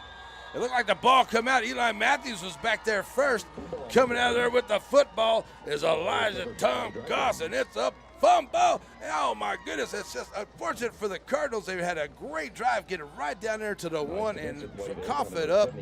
That's another turnover here by the Cardinals after a great drive. 68 yards on that one, all the way down and taking almost 6 minutes off the clock just to turn it over down there inside the 2-yard line. They're going to say down there at the 4. So that's where the Dragons are going to start off, at the 4-yard line with 5:37 to go in this first half. Oh, that's just not what the Cardinals needed right there. Oh, my goodness. 1st and 10. All right, so here come the Dragons. Right back out here with it. G-Mac ready to go. We're going to look to pass. Going to catch it up underneath here to Scarborough. Scarborough at the 10-yard line, at that 20. Now switches the ball. Warms up in behind him. And that's going to be a, well, that's a crazy soccer-style tackle coming out there by Aiden Swanson. That's kind of like a tripping penalty. So Swanson may end up getting an extra penalty, an extra 15 yards there on top of that one. What a great run there on the pass play to Scarborough. He's going to take it all the way up to the, what did I say, at the 39-yard line. So that's a 35-yard pass play there for the Dragons.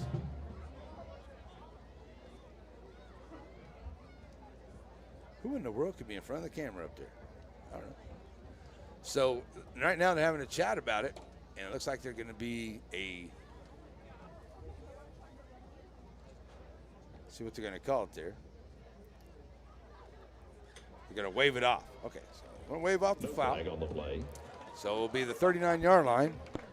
And soccer-style tackle there. I didn't see netting in a while, but it looks like it's going to be good to go. All right, so here we go. 1st down and 10 for the Dragons. 5:28 to play after a 35-yard pass play there to Bryant Scarborough, and a big play there for the Dragons. Now they're having a chat about it once again there, and I think Coach Wallace is wanting to know why the flag was actually picked up. It gives us a chance to take a little bit here, folks, and remind everyone, check out the ticker. NETSN, I won't personally be there this year for the Hoops tournament, but we got great guys that are going to be there to cover a lot of the games, so we got some advertising possibilities. If you're looking forward to do that, check that out. We got hundreds of football games on NETSN coming up. I got some volleyball on the way on Tuesday. I'll be in the Dragons lair as Apple Springs comes to town, and new coach Landreneau for the Lady Dragons will be there, bringing you that matchup on Tuesday. And then it's the Joaquin Rams. And hey, how about them Tennehaw Tigers? Got a big win last night over Ore City to start their season under the new coach over there. So we'll be seeing the Tennehaw Tigers hosting the Joaquin Rams next week. Joaquin in action tonight as well. So good luck to all the Piney Woods teams. In case you missed it last night, the San Augustine Wolves lost to Axtell to start the NETSN season here for us, and just not the game that the Wolves wanted, but they're going to be okay. You know, it just took a tough knock there last night, and a very good Axtell Longhorn football team. All right, so still chatting about it out here. I keep talking about having the Jeopardy theme. One of these days, I'm actually going to put it in. Here we go. They waved it off, and it's Coach Wallace telling me, hey, that's a nice tackle out there, man. You talking about? Still chatting about it. Okay.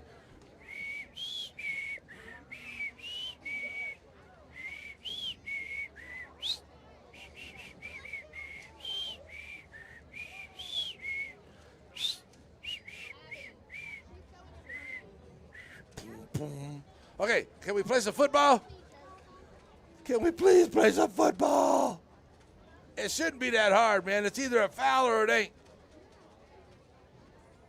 Come on. I got to watch out. I get kicked out for no problem. Come on, ref. Now we're ready to play ball. All right, they're going to kick the clock off. 5:20 to go here in the half. 1st and 10 for the Dragons. I'm glad everybody got that little break right there. All right, so here we go. Coming back out here, RW to the right side of G-Mac in the backfield. case you're just listening on audio, the Dragons going right to left, hand it off to RW, up the middle here, finding some room, and getting a little help as he gets across the 45-yard line down to about the 46. That's number 14. Sorry, that's let's see who we got out here. Tackle by number 42. That's J.L. Polly. Sorry, number 14 in there onto the run. Polly going to lose his lid, so he's got to come out here. But a nice run there by Polly. And it'll make it a second down and about 3 here for the Dragons. Ball sitting at the 46-yard line. Good one going on over there in Groveton. Alto in Groveton. Alto's up 14-12 right now at halftime. Second down and short here for Gavin, as he's going to hand out this time, and it's RW looking for some help now, dancing around back there, see if he can find somebody. But a great job here by the Cardinal defense as they shut that down. That's a loss on the play back to the 41-yard line. That's a loss of 5. Good defensive play there. Good job there by the Cardinals. They've had some good defensive plays here on the Dragons. They had a 3-and-out. They forced them a little while ago. And now making a 3rd down and a 7 here for Shelbyville. Make it 3rd and 8. There we go. That clock rolling right at 4 minutes to go here. End of the first half as Dragons lead at 21-0. And it is a 3rd down and long here for Shelbyville. McDonald ready for the snap. Trip receiver set here to the near side. McDonald pulls it back down here after faking a throw. Now he's going to pull it down. He'll take it a fumble. Fumble on the play. And they're going to say it is on. Oh, the referee is saying he was on the ground. So the umpire coming in from behind saying he was on the ground. So it is going to be not a fumble. So it'll be a 4th down right there at the 41-yard line. So no fumble on the play. It looked awful close there, but no fumble on the play. So it'll be a 4th down and 8 for the Dragons here. But that does keep that clock rolling as they get down to 3:15 here. And going back deep once again now is going to be number 7. That is Micah Cox here for, and also number 1, Vanden. I'm going to send a couple back deep here for the Cardinals. Cardinals, great drive, that last drive they had, and they fumbled inside the 3. I tell you, they're going to get it in the end zone. They've done a great job here. I mean, that drive was 1, 2, 3, 4, 5, 6, 7, 8, 9, 10, 11, 12, 13, 14 plays long. And it took almost 6 minutes off the clock. That was a great drive by the Cardinals, just ended in a turnover, unfortunately. Here's Dallas Murray ready for the snap, and the kick is on the way. He'll get it up high into the air. That thing's going to have ice in it when it comes down. Oh! Get you a little bit of that right there. I don't know about that. And now finally picking it up there, Sider Pierce. He'll come up and he'll get me tackled there about the 31-yard line. So there's a flag on the play. I figured there might be. That looked like it might have been a little bit of a catch interference right there by the Dragons. Got to give them time to catch the ball. And the Dragons were awful close on that one, but it looks like it may be an extra 15 tacked on here for the Dragons with 2:31 to go in the half after that punt. And Sabine, you got to give the man a chance to catch the ball. And he didn't have his hand in the air for a fair catch, and that's definitely what you don't want to do, hit the man if he had a fair catch. But, yeah, you got to give him at least a couple yards of a chance to catch the ball. You can't just run him over when the ball gets there. It was a bang-bang play, but it's a penalty nonetheless there for against the Dragons. So it'll be a good starting field position as they move it up 15 yards for Cardinals.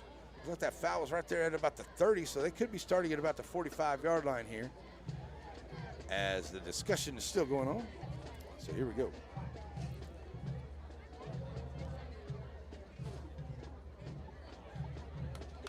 Yeah. So referee's got that one right there. I understand the Dragons going down there, but, hey, got to give them a little bit of room to catch the ball. So it'll be a 40-yard line is where they're going to start with 2:31 to go here into the first half. And the Cardinals had 3 really good drives. They just had a couple things just go wrong with them and see if they can just put it all together here. If they can do that, they're going to be pretty good here. That was a good drive there, that last one. 68 yards, 6 minutes off the clock. Just an unfortunate fumble right down inside the 3. So here they go, get it back here after forcing a punt on the Dragons. First down and 10. For the Cardinals. And Pierce holding on to it. They're going to roll out here, going to drop it off, and it's almost intercepted there. Somebody got a hand on it there. And that was number 7, Xavier Coleman, as Xavier got a hold of hand on it. So it's an incomplete pass. Second and 10 with 2:28 on the first half clock here in the second quarter. All right, so Pierce back in at quarterback. Olean Pierce. That's Price. Yeah. Okay. Sider Pierce, Olean Pierce. Awesome. Second down and 10 at the 40-yard line. It's Pierce in pistol formation here. Bringing the man in motion, Pierce to Pierce. And now Pierce is going to take it. This is going to be Siler. And oh, what a great job in the backfield. What a tackle in the backfield as Ashton Scarborough makes a great tackle there for a loss. Back to the 39-yard line. Only a 1-yard loss, but a loss nonetheless. That's a great tackle there by Scarborough. Good job.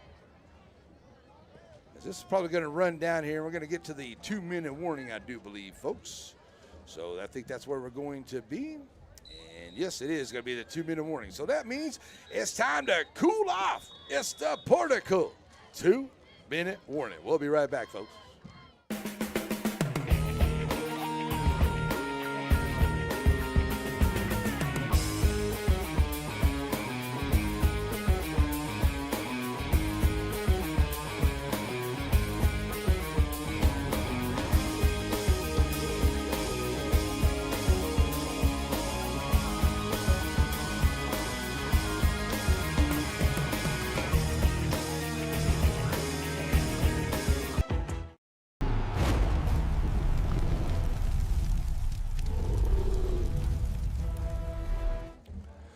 Alrighty, folks, back here. It is a, where are we at? 3rd down and 11 here for, I may need some light. 3rd down and 11 for the Cardinals. They have it on their own 39-yard line after a 1-yard loss there, and a great play by Scarborough in the backfield. Here's Pierce going to try to dump it off here. Oh, the screen, they tried to set it up here to get it out there to Jones, but Jones slips onto the turf, and the pass is incomplete. It's going to bring up a 4th down now for the Cardinals. And another punt situation on the way as they get under 2 minutes to play here after that 2-minute warning. 41. 39. On for the punt coming up here. So we got a timeout here onto the field, so we'll take another. Oh, no, sorry. I thought they called the timeout, but I didn't hear the whistle, but everybody was over on the sideline. So we're going to go back out here. And I don't have a name for 80, but I'm going to get that for you at halftime onto the punter. For Sabine, number 81, Victor Avalos. Victor Avalos, okay. 81. Avalos. Okay, gotcha. All right, so Avalos with the kick on the way. Got some pressure here, but he gets it away. Good job there by the Cardinal kicker.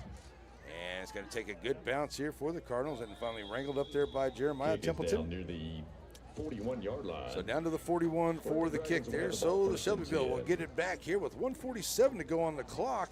They've had some good long sustained drives here, but they could score quickly as they'll have the ball, and it'll be their own territory here. Where are they going to mark it at? The 41? Okay, looks like it's going to be at the 41-yard line. All right, 1st down and 10 now for the Dragons at their own 41-yard line. 1:47 left to go here into the first half. Dragons coming back out here, see if they can put a couple more points on the board before the end of the half. Twin receiver set both sides. Williams in the backfield here with McDonald. Gavin ready for the snap. Calling for it now. Look to pull it down here. Look for some room. Get some good protection out there. Now pulls it down. Got a man out in the field, and it's going to be down in the towards the grill, just throwing it away there. Probably the best option for him. And 2nd down and 10 here on. Got a penalty flag out there, and that's about in the area of some holding. We'll see. On the play. And we're going to get a holding penalty against the Dragons. Holding against the Dragons. So that's going to bring up a 10-yard penalty. 1st down and 20. 1st down. So 1:39 to go till halftime, and I'm going to do my best to make sure we get the band performance for you folks as well. All our stuff at halftime is being brought to us by the good folks at Farmer State Bank and bring us our halftime. We were looking to do some stuff about the Poultry Festival this week, but it just didn't come to fruition. So we got some other things. We'll give you some stats, and we'll talk about some good things, and we'll give you the bands as well here on NETSN at halftime, brought to us by Farmer State Bank. So after the penalty there, the Dragons are now back at their own 31-yard line with a 1st down and 20. We haven't had a 1st down a cab ride yet, but we may. Who knows? We'll put that up there. So here we go. Oh, the ball's on the ground, and the Cardinals right there at it, and it's a fumble by the Dragons, and the Dragons fumbled it. And they do. That was a solid fumble there. They just couldn't get the exchange on the handoff, and the Cardinals get the fumble, and see now they can take advantage of it with 1:37 after they get a turnover here deep into Dragon territory, actually all the way down at the 27-yard line for the Sabine Cardinals. So with 1:37 to go, the Cardinals will get it back here. And it'll be a first down and 10. And they'll have it at their own 27, at the Shelbyville 27-yard line. So the Cardinals now have a chance to get some points on the board here before the end of the half, and they'll get the ball to start the second half. So 2-touchdown swing here and put some points on. See how it goes. But they need to take all the time off the clock here and put some points on the board here before that halftime buzzer. All right, folks, so here we go. First down and 10 now for the Cardinals. As it's going to be Pierce. They'll throw it up there. He's got a man down there, and that's another interception coming here for the Dragons. And it's Hunter Harvey with a second interception, bringing it up the sideline, and he's finally going to be pushed out of bounds. And it's another turnover here. That's the third one for the Cardinals, and it's an INT, and it's an interception number 2 for number 2. And you know Larry, he likes the 2s. 222. There you go, Hunter Harvey, the double H's, pulling it down with his second interception of the night. And the Dragons take it right back over. Oh, get a break there for the Cardinals, and then it just gets right back to the Dragons on a turnover. So they'll take back over, will the Dragons. They'll have it. And it'll be at the 31-yard line. And Harvey so here we go. Turns the ball out to the 31-yard line. So nice job, Hunter Harvey. Making it a first down and 10. So let's see if the Dragons can hang on to the ball. They fumbled it last time they had it right here and just didn't get a good exchange. Here's McDonald ready for the snap. Going to look to pass. Oh, sorry, who's in there? McDonald dropped That is Gavin McDonald. That is McDonald. And finally, going to be pressured. There's a nice job on the defense by the Cardinals as they bring him down. And starting off there, number 50, Daniel Ferios. And number 23 in there as well, Angel Genoa. And that's going to be a second down and long on the loss all the way back to the 25-yard line.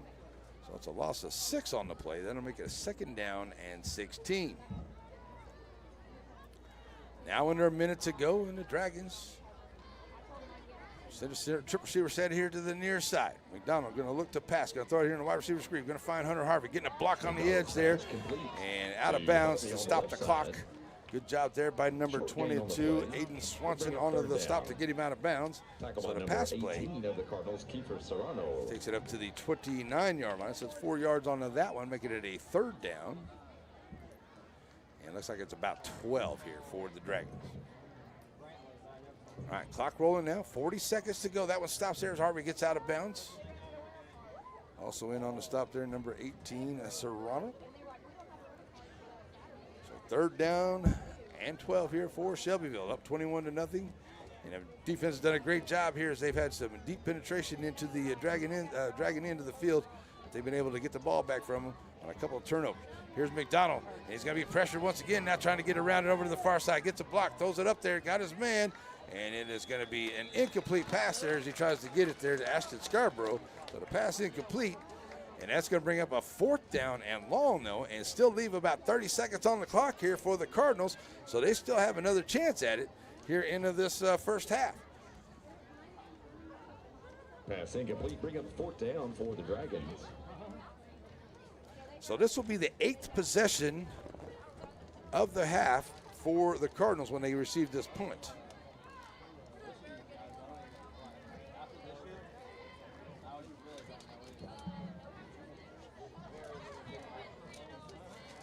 Six for the Dragons. Okay. All right, so yeah, here we go. When Dallas Murray back on ready for the punt once again. And a good snap here by the Dragons. Murray going to get a little low line drive. Is going to bounce at about the 50. And then a good job to stay away from it there is Vanden as Hunter Harvey was right there. And it'll roll down all the way down to the 33-yard line. So a good punt down to the 33 of the Cardinals. So we'll be Sabine getting the ball back here with 21 seconds left to go here. And they'll have it in the ball right about to the, it's like the 34-yard line, maybe the 33. Yeah, I'm going to say the 33-yard line.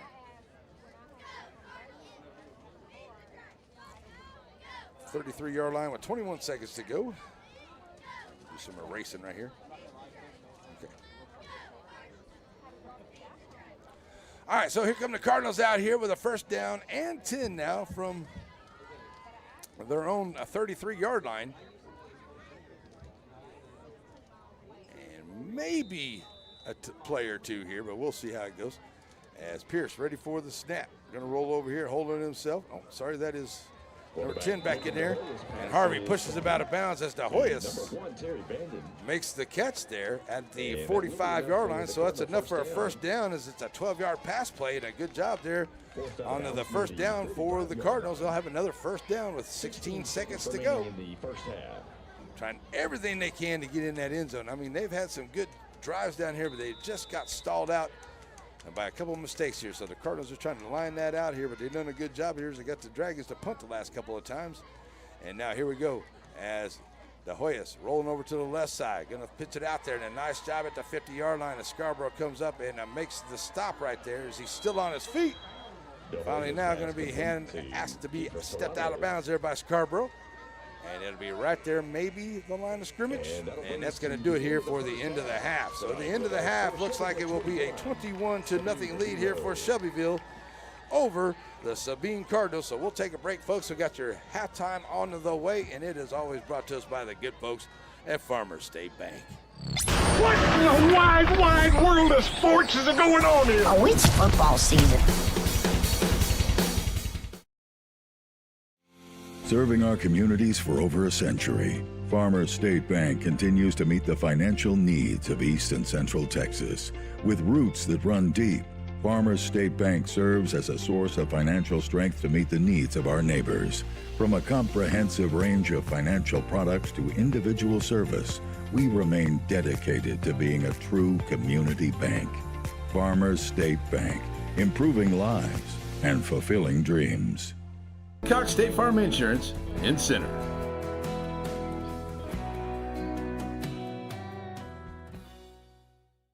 Texas, it's football season. The lights, the crowds, the rivalries. Every Friday night is game day. But here at CDL Training Academy, when it comes to your future, every single day is game day. Just like on the field, success behind the wheel takes discipline, focus, and safety. We train champions of the road. And here's the winning play. We're a TPST certified school. That means you test right here, in-house. No delay of games, no flags, just results. Stop sitting on the sidelines. Your season starts now. Get trained, get tested, and get on the road with a career that pays like a championship win. Call CDL Training Academy today at 903-646-4342 or visit cdllearn.com. We play to win. Visit our Henderson, Texas office or find us online today. CDL Training Academy, go for the win.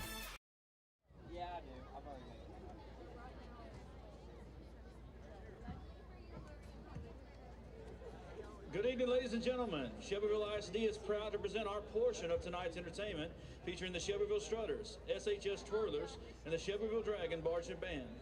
To begin our performance, we'd like to introduce you to our dance and twirl leadership. For the Strutters, they are Lieutenant Reese Whiteside and Captain Haven Allen.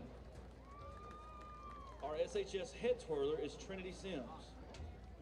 Now please enjoy as both groups perform to Chicago's 25 or 6-4.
Oh yeah, I see that kid running around in the clubhouse. Not yet.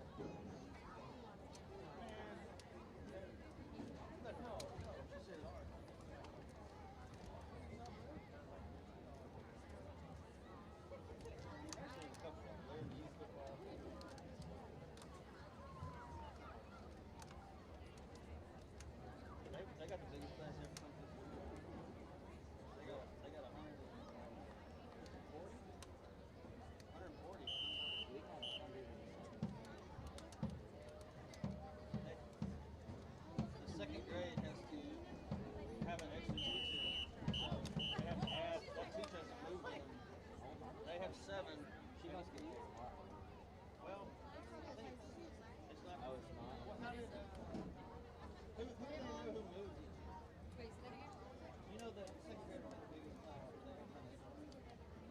So like, how do you know who moved it? Wasn't it next week? Well, they all moved around. Yeah, there was so many opening doors. Some of them wanted to go higher. And now in the famed East Texas style of precision military marching, Shelbyville ISD proudly presents the award-winning Shelbyville Dragon Band, led onto the field by senior drum major Caden Sims.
This concludes our halftime entertainment. The Shelbyville High School drum major is Caden Sims. Assistant drum major is Reese Whiteside.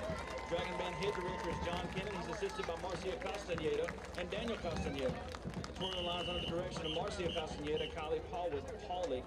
The dance line is under the direction of Holly Wilburn and Taylor Bragg. Thank you for your kind attention to our halftime performance.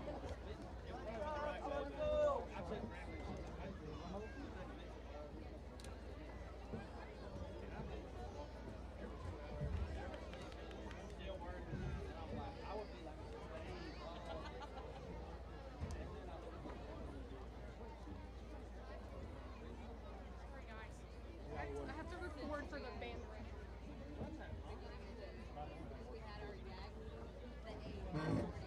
They had 4 strutters, and then they had both the strutters and the major strut at the same time. Where are you supposed to look? Really? They're mom. Mom habit. Yeah.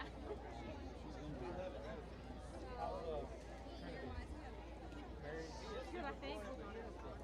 I don't know where. She's, still living with her boyfriend in Longview. She started school the same week I did, so she's going to school twice a week online and then twice a week after college. So, I don't know. Are you watching the Cowboys game right now? Yeah. This is going to be your year? Isn't that y'all's slogan? It's going to be our year. Hey, I'll just... We're going to win the state championship. No. Yeah, that's true. This is terrible.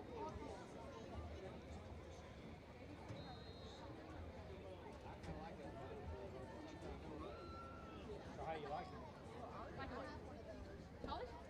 Oh, yes. I love it. I've not talked to a single boy. Although they do have an ROTC, which is like the military program. They were helping during moving, and I was like, That's what I was. That's what I was.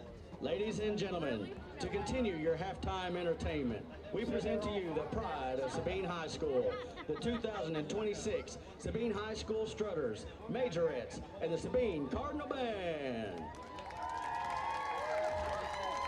The Cardinal Band would like to thank the great businesses and people that have helped sponsor us this year. BB Paint and Body, Copeland Insurance Group and Integrity Marketing, and North Creek Services. The score's not going to change. Not for the Cowboys side of it. They're winning? No. Oh. Okay, I was about to say, I stand corrected. When your mom goes down there, do you want to go down there?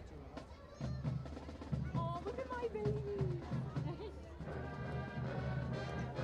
And now it is my pleasure to introduce to you our 2026-27 Sabine High School Strutters. Officers for the Strutters this year are Marley Roper, Captain Alana Odell, Mallory Manning, and Caroline Heimer.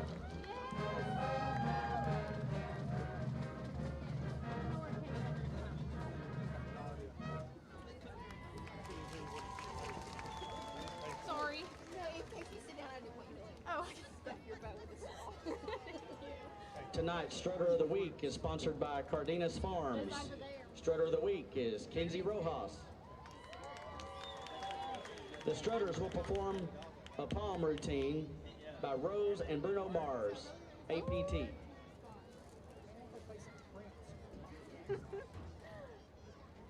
Put in a suggestion. Me? Ooh, that looks good. Okay, Keisha. Oh, Lord.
And now, it is with great pride that we present to you the 2026-27 Sabine High School Majorettes.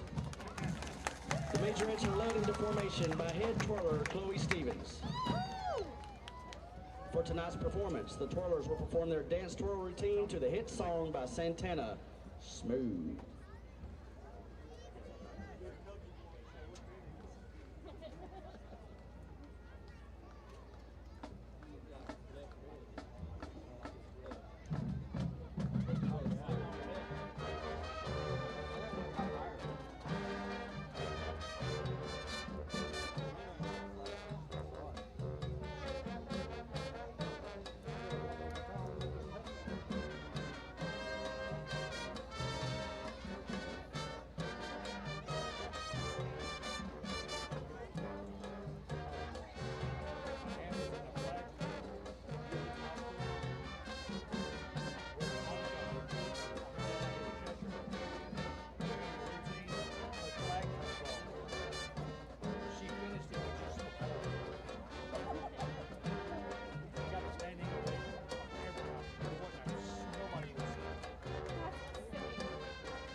And now, we present to you for the first time this season, the pride of Sabine High School, representing the red, the white, and the blue, the University Interscholastic League State Military Bronze Medalist, your Sabine High School Cardinal Band. The band is under the direction of Senior Drum Major Presley Johnson and Junior Drum Major Macy Westbrook. Band members of the week are Cole Nelson, Zarin Bell, and Michelle Hernsberger. That's our baby up front. Nobody can see her. Shut up.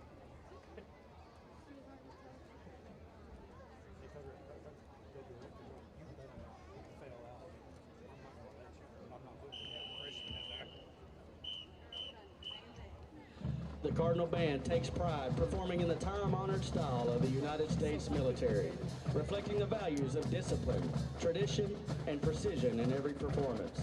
Tonight, the band will present to you the first portion of their UIO contest. Their music selections include Heritage Fanfare and Them Basses, featuring the low brass and woodwind sections of the band.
bands are under the direction of Mr. Rance Hawthorne, Mr. Chance James, and Mr. Brandon Decker.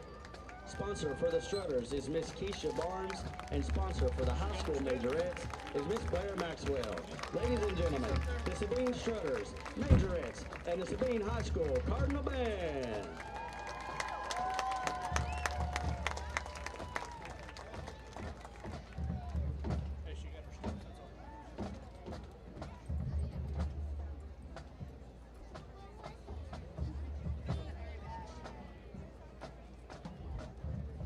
Serving our communities for over a century, Farmers State Bank continues to meet the financial needs of East and Central Texas. With roots that run deep, Farmers State Bank serves as a source of financial strength to meet the needs of our neighbors. From a comprehensive range of financial products to individual service, we remain dedicated to being a true community bank. Farmers State Bank, improving lives and fulfilling dreams.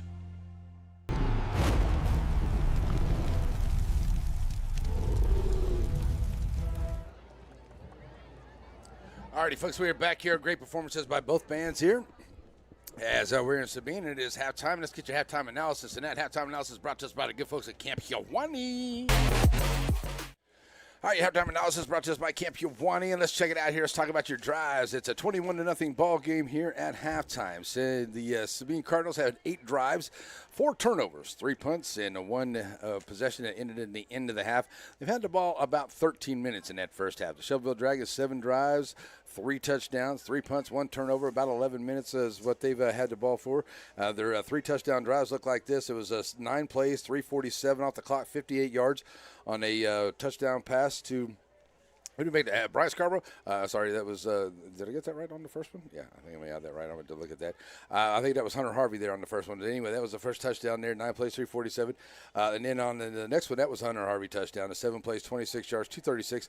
And then a fumble. And then at the 1 yard line, and Ronnie Williams was able to stick it in there for the 1 yard touchdown run here for a short, quick touchdown drive there for the Dragons. All right, still about 4 minutes away, folks. I've got one little thing to do, so I'm going to put a graphic up here, just a little bit of something here. Where's it at? There it is. And I got to get something to take care of, but we'll be right back for the second half kickoff here on NETSN.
Shelbyville will receive the opening kickoff of the second half.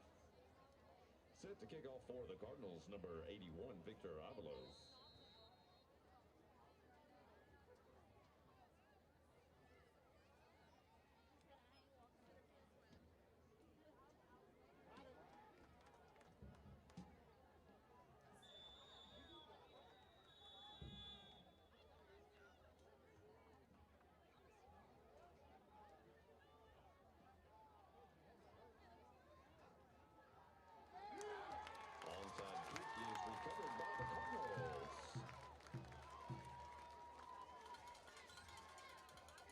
Onside kick recovered by number 1, Terry Bandon.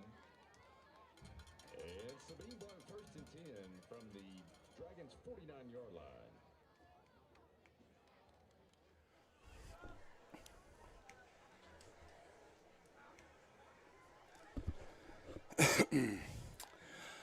Alrighty, folks, here we go. We are good to go now. My apologies. Missed the kick there. Looked like they went for the onside, and looks like the Cardinals are going to cover it. And it's going to be a first down and 10 for Sabine. We've got some work to do, trading by 21. Starting the third quarter. Let's get that into the third, right? Yep. How about that?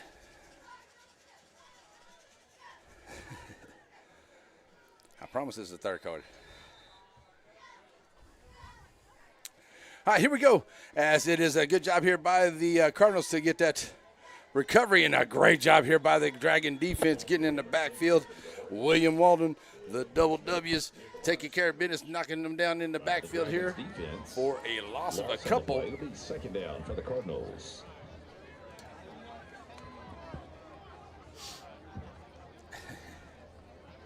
Okie dokie. It's just going to be that way. Second down now after a loss, and it's going to be about second down and 13 here for the Cardinals. Now the third is in there. That's right. So after the loss on the play, they have the ball sitting on their own 47-yard line, 48-yard line.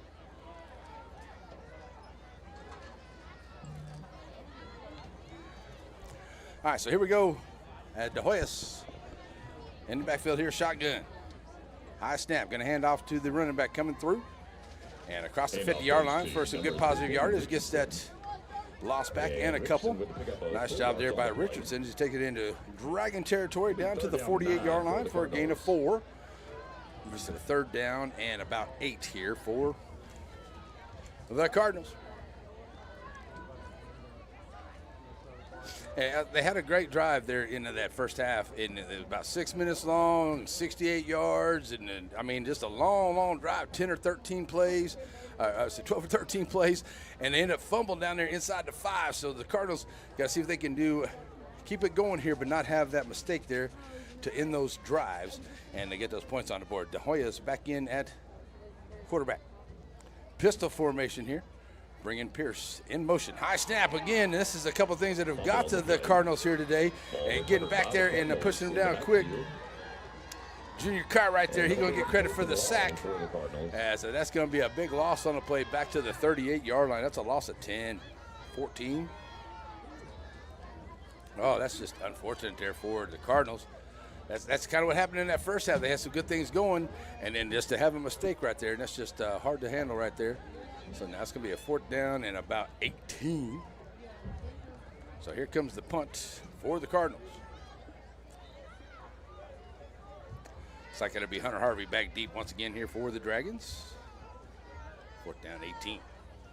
High snap. Avalos indicate for Avalos going to get that, though. Good job taking a high snap. And it'll be Hunter Harvey with the fair catch and catching it. And that's way to do it there. Nice job there by Siler Pierce. Just keeping the 2-yard radius, allowing Hunter Harvey to catch the ball there. And that's a good play there by Pierce. So the punt comes down, and it's going to be Hunter Harvey picking it up on the fair catch at the 34-yard line. So the Dragons, with their first opportunity here, will have a first down and 10 here for their first opportunity here in the third quarter. G-Mac on the way out. Ronnie Williams in the backfield with him. Bryce Scarborough out wide here to the near side. And twin receiver set over to the far side. So that's going to be Scarborough and Harvey over there. And in the shotgun. Hand off Williams. Oh, great job there in the backfield here by the Cardinal D. Getting back there. Nice play. Edgar Martinez. The middle. Good defensive play by the Cardinals. Edgar Martinez. Loss on the play. It's a big play there by Martinez. And the Dragons will be faced with a second down 12. So second down and 12 now for the Dragons. And a great play there by the defensive end there, the defensive tackle for the Cardinals. There's now a little extra protection there on that far side. Here's McDonald going to look to pass on the wide receiver screen. Going to find Scarborough. Scarborough's going to slip on the turf, though. And probably a good thing that was bearing down on him was Kaysen Brudeshaw. And probably a good thing there to just slide on down. And make it a third down and 11 now. Be third down 11 for the Dragons from their own. And they'll have it at the 32-yard line. Boy, it is a humid night out here in Sabine tonight, folks. Got to get me the towel out. Whew. Here we go. Hey, that's all right, losing a few pounds. That's what I'm talking about. All right, so here we go. It's a third down and about 11 for the Dragons, looking to pick it up here on their first drive of the second half. McDonald pulls it down now and getting flushed out of the pocket. He's going to throw it down into the turf, and it's going to bring up a fourth down and long here. That'll stop the clock. And fourth down and long. No penalty flag out there, so fourth down on the incomplete pass. And that'll make it 8:09 on the third quarter clock.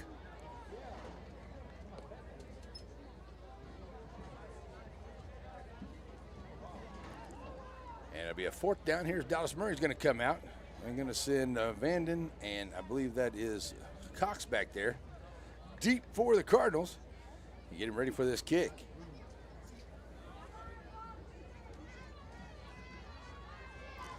So here's Dallas Murray, great linebacker, and got a good leg as a punter as well. Punt on the way, and it's a good bounce there. And got to bounce out of bounds at about the 40-41-yard line. We'll see. Dragons kick goes out of bounds at the. It's like Gladewater on top of Dangerfield, 25-6 right here. And kick goes out of bounds. I don't know why the penalty flag came down there. It wasn't a kickoff. I don't know. Maybe something happened away from the ball. Nope. So it's going to be Sabine ball with 8:04 to play here into the third quarter, and it will be a first down and 10 for the Cardinals. They'll have it on their own 43-yard line. That's where the Cardinals are going to start off. First down and 10 here in the third, and see if they can put together a good drive here. Punt on their first one. They just had a couple of mistakes that are looking good, and then there's make a mistake there, and it just kind of drives them back. It's just unfortunate here for the Cardinals here tonight. See if they can put one together and get it in the end zone. Got 8 minutes to go here in the third quarter. De Hoyos ready to go. On the snap. Tries to hand it off up the middle. Here's De Hoyos holding himself. Fighting for yardage.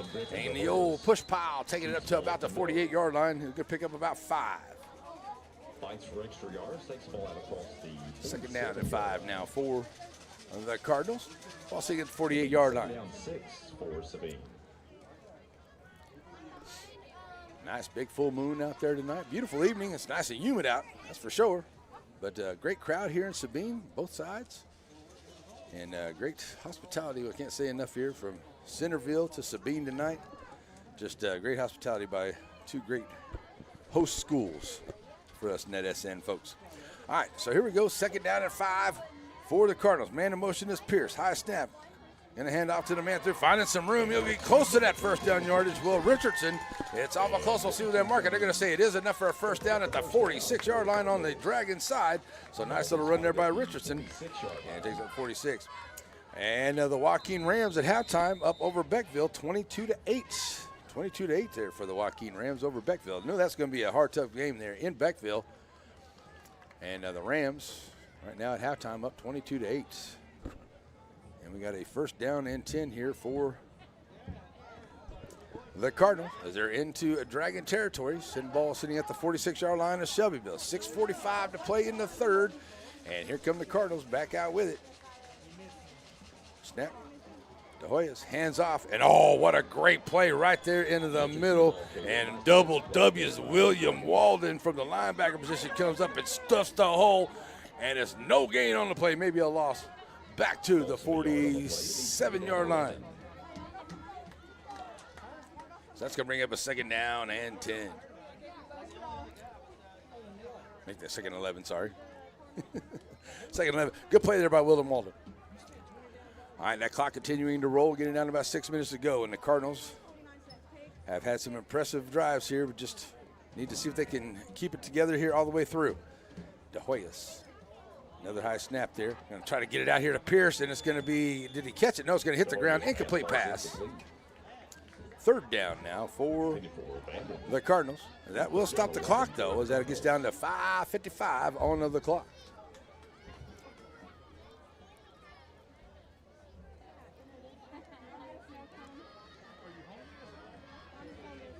Dragons back out on defense. Trying to get a stop here on third down and long. Those big guys up front. Don't forget, folks, go to my page while you're watching this game, as I'm going to find out who my dog is tonight. Who's going to be that dog award nominee tonight? Up there and on the screen, and Dallas Murray going to sniff it out and come up and make the tackle at the 50-yard line. That's a short gain of 3 on the play.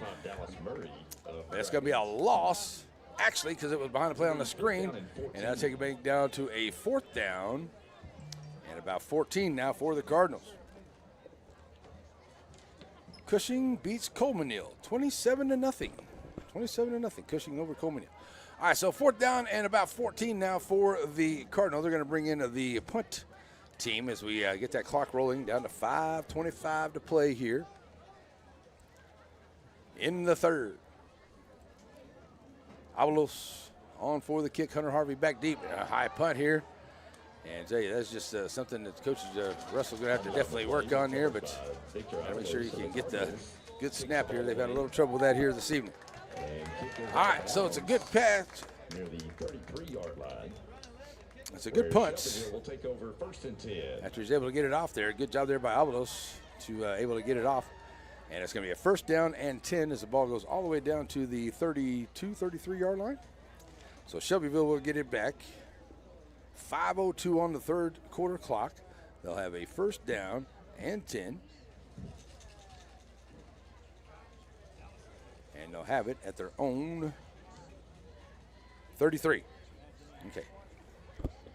Those are, all right.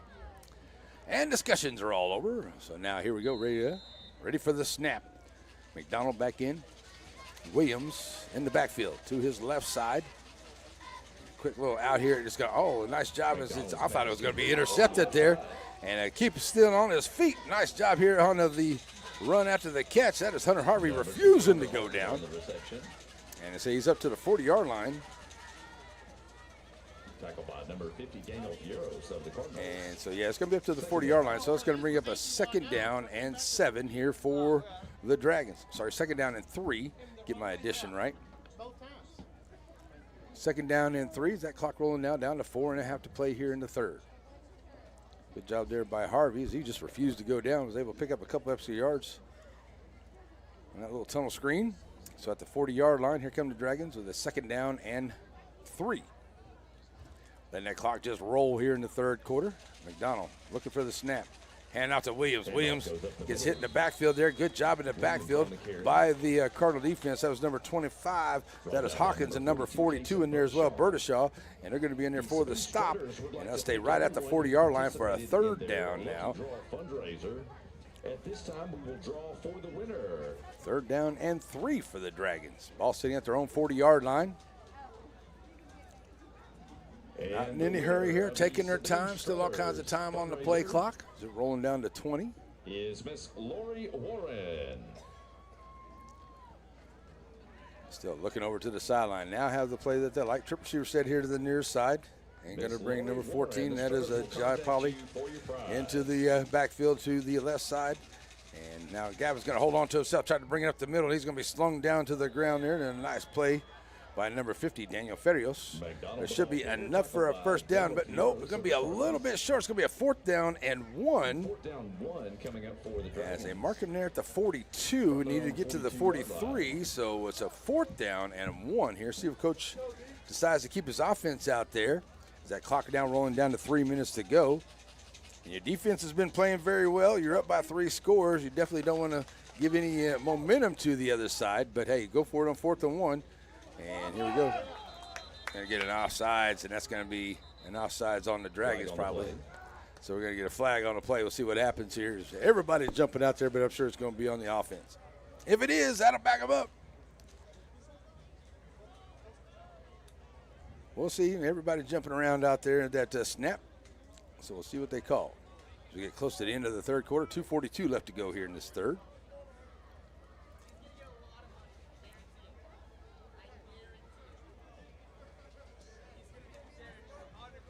So the ref over here. Are they going to call it against the Dragons? And the Dragons are wondering why it's going to be against the Dragons. I'm sure that the Cardinals are going to be wondering why it's against the Cardinals. And it is against the Dragons, so the penalty is going to back them up to the 37-yard line. The Dragons' 5-yard penalty will remain 4th down. So I'll say 4th down. It'll be a 4th down and 6 now, and that may change what Coach Wallace decides to do. Maybe bring Murray in for another punt. And that clock sitting at 2:42, and so we can just play the field position game here, get that clock to run out here in the third, get to the fourth quarter, and play some good solid defense, and see if we can come out here 1-0 at the end of the first week for the Dragons. So 4th down and 6 now. Punt on the way as Dallas Murray's going to come in here. Vanden and Cox back deep for the Cardinals. They're standing about their own 30. Cardinals, Terry Vanden and Micah Cox. So here's Murray now ready to go for the snap, and he will kick it away. A good kick here by Murray. It's going to be taken there by the first man up, that is Skylar Pearson. Good job here by the return team by the Dragons. First one down there, Ty Mosby down there to wrangle him up and not let him get nowhere, but a good job there by Ty Mosby. And it's a punt as they lost some yardage there onto that return. So it'll be a 1st down and 10 here as they mark him at the 31-yard line, or is it the 29? I think they're going to say it at the 29-yard line. So Sabine will get it back here now with 2:32 to go here into the third quarter. And now they're trailing now 21-0. They'll have it a 1st down and 10. At the 29-yard line. Looks like that's where they're standing at here for the Sabine Cardinal.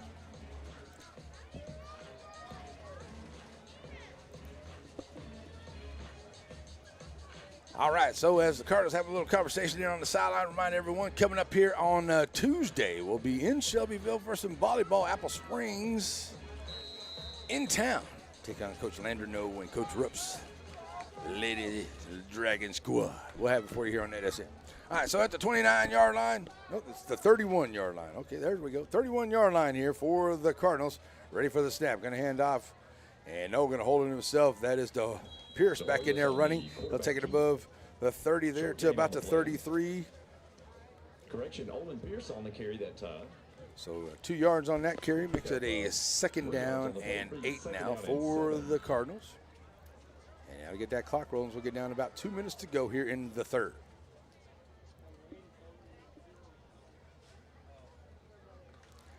Big thank you to Batters Law Firm for their scoreboard up there running across the top. Keep up with all the scores there as we have the opening weekend. 2nd down and 8 for the Cardinals here. Going to be, oh no, it gets tipped up in the air and almost intercepted there. As it looks like somebody got up there on that one. Couldn't tell who it was. Looks like it might have been. I couldn't tell if it was a Junior Cartwright that got a hand on it or Big Eli Matthews got a hand on it. But the pass incomplete nonetheless.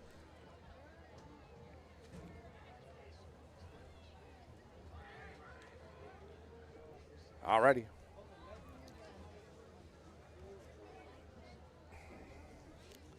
Here we go, here we go. I have a question about sound, folks, so I'm going to check it out real quick if I can, if y'all don't mind. I think everything is good here. Sorry if you're having a problem with your sound, but I'm going to check it out and see. Yeah, that's my sound coming across the YouTube channel, so it should be good. Oh, that's a picked off right there by 4x4. Tate Obregon back at the 20, and he's finally going to be pushed out of bounds there by Pierce, and it's a Dragons with another turnover, and 4x4 taking it back up the field.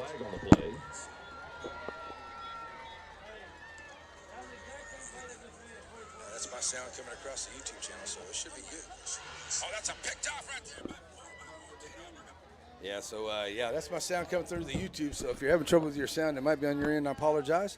As it's an interception. As 4x4 takes it away and gives the Dragons a great field position here late into the third quarter with 1:36 to go. And the Dragons in business inside of the Sandy Cox State Farm red zone. Had a little trouble with that earlier, folks, but we got that down to now. So sorry about that. But, yes, it is the Sandy Cox State Farm red zone. And here we go as the Dragons are in there. Get that thing on. There it is. Been giving me trouble all night. I ain't been able to get it. So there we go. It's at the 15-yard line after the interception. On that interception for the Dragons. So the Dragons, 1:36 to go. We'll have it at the 15-yard line of Sabine, looking to play a little add-on right here. Play a little add-on right here for the Dragons going into that fourth quarter. So here's McDonald. Going to hand off to Williams. Williams dancing around, trying to find some way over to the two-hole. And he'll take it up close to the 11-yard line for a gain of 4. Tackled by Junior Albias of the Cardinals. So it's a second down and 6 now for the Dragons. Ball sitting at about the 11-yard line.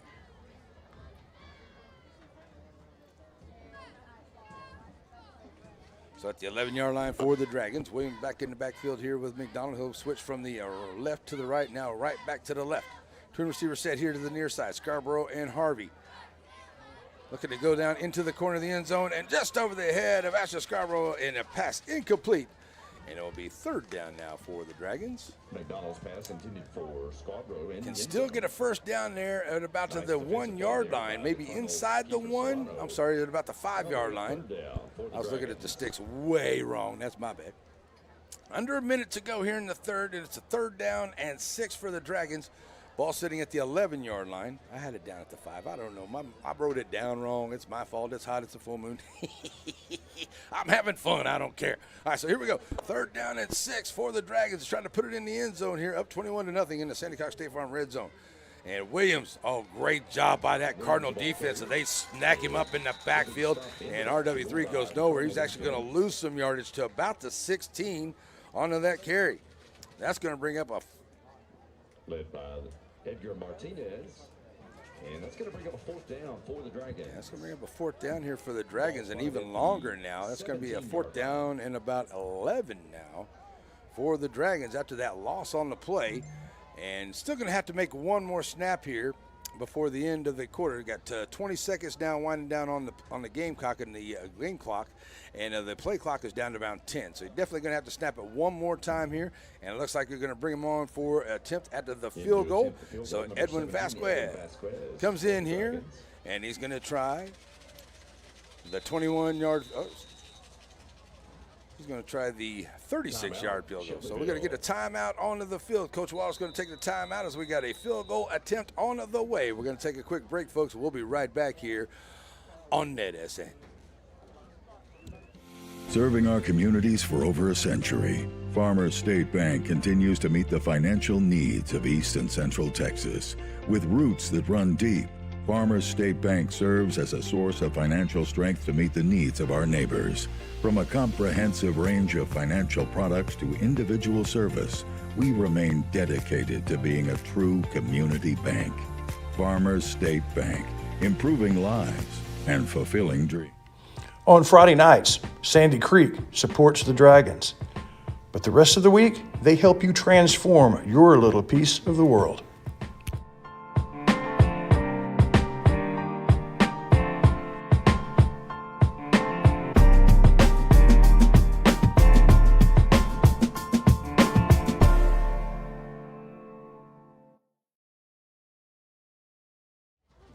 Alrighty, folks, back here as it is Edwin Vasquez in for the 34-yard attempt for the Dragons.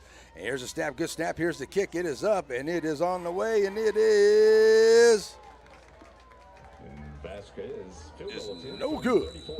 Just off the mark there on the no good on the 34-yard field goal attempt. So it will be a no good on the attempt right there. So it's a turnover on the downs here, but actually it's still 5 seconds left on the clock. Nothing ran off there. So it may be one play here for the Cardinals left in this third quarter. We'll see what they decide to do with that. Looks like that's what it's going to be. So it'll be a 1st down and 10, and the ball will come out to the 20-yard line. That's where they will be as Sabine will get it with 0.5 seconds on the clock here at the 20-yard line, their own 20-yard line. They're going to go ahead and let that roll out and be the end of the fourth quarter. All right, so there we go. That's a good idea. So we're going to go to the end of the fourth quarter. That is the way it's going to go. So we're going to take a break as well, folks. We'll be right back here on a NETSN. Tenaha, Texas. to look at it, it hasn't changed much since the days of Tex Ritter. The pace is slow, just the way we like it.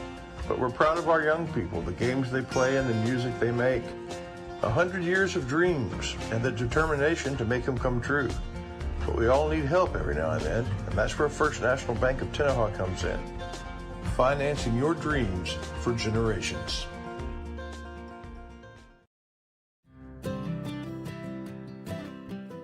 Hey, if you're like me, lots of stuff is collected off up at your homestead.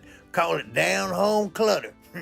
Well, the good news is there's a place for it. You ain't got to have a garage sale or a bonfire. You can take your down-home stuff to down-home storage. That's what I did.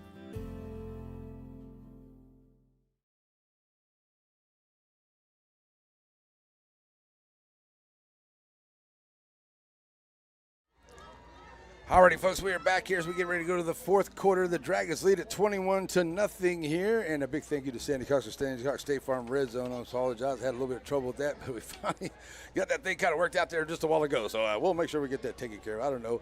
Sometimes things, just little bitty things, get cattywampus. You know, it's the opening season, opening day, so that's all right. We got it down. All right, so it will be Cardinal football. They'll have it on the 20 after the missed field goal there by Vasquez. Good look on it, but just a little bit short and off to the right a little bit there onto the kick. So here we go to the fourth quarter. See if the Dragons can hold on. They've done a really good job here on the defense of making some interceptions and force a couple fumbles here. And the Cardinals have had some good drives, but those fumbles have been really what has stalled the drives here for the Cardinal. And they're going to take it right up the gut here. And the Dragon defense right there to meet him into the hole. And pulling him right on back. Richardson on the ball carrier right there. Number 68 of the Dragons. It's number 68 there on the Dragons. That is Goss on the stop. So that is going to bring up a second down. And we're going to call it 8 here for the Cardinals. Clock rolling in this fourth quarter. Just underway. 2nd and 8 now for the Cardinals here. The ball sitting on the 17-yard line.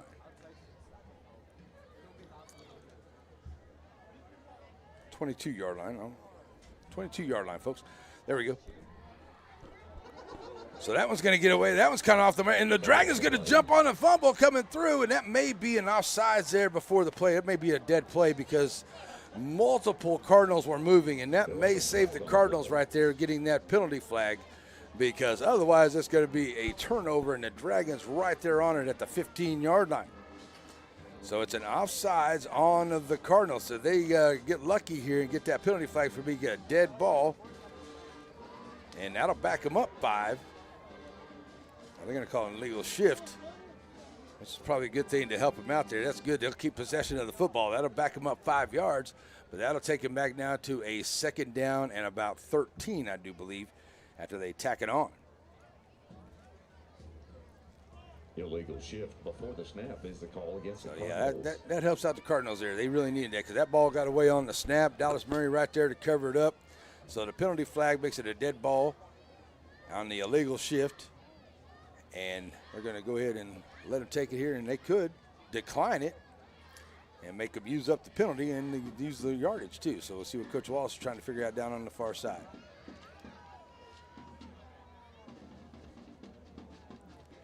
So another discussion here by the referees and the coaching staff after a flag. All right, folks, I'll tell you what, we got all kinds of good stuff on the way here. We have so many games here on NETSN, and I do really think that by the time we get done with the football season here, our YouTube channel is going to be over 1 million views. We just hit 10,000 subscribers. Get our NETSN app. We have all kinds of cool stuff on there. We got forums, we got pick'ems, we got information about games, all kinds of stuff as well. It's free to download, whether it's Apple or Android. It doesn't matter. All kinds of cool stuff. Follow your favorite teams. We're even starting to integrate some basketball stuff in there too. The app's just getting better. So check it out, the NETSN app.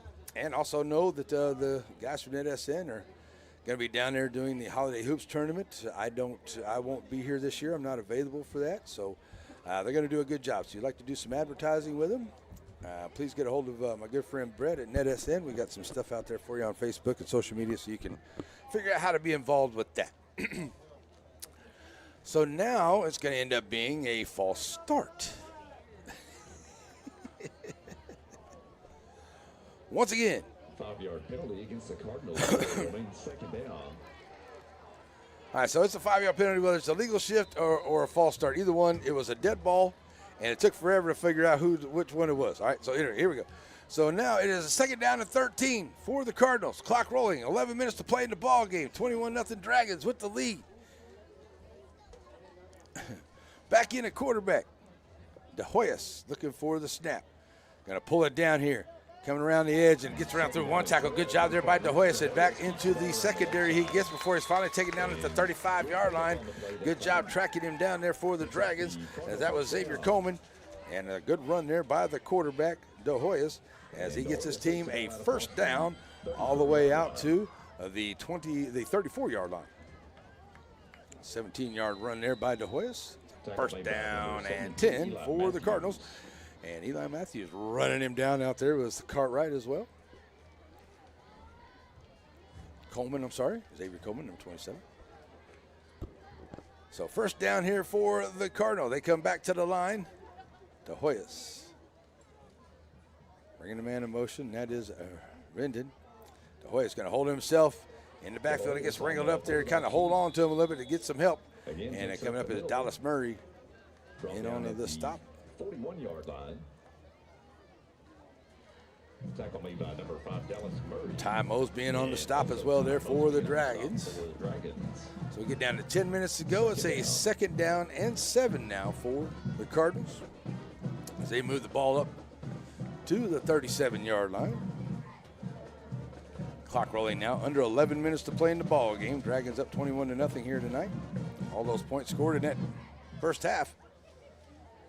And the Dragon defense done a great job here tonight. The Cardinals, I tell you, they've had some good opportunities here. They just kind of made some mistakes and went at the most inopportune times, and it kind of cost them on some drives. But they look good. If they clean those up, they're going to be tough to play against.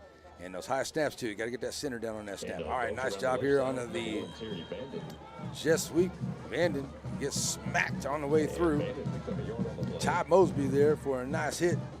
Also landed in there, William Walden. No, they can lay some wood. Kicking it back to the 37-yard line for no gain on the play. That will bring up a third down and 7 now for the Cardinals. That clock getting down to 9 minutes to play.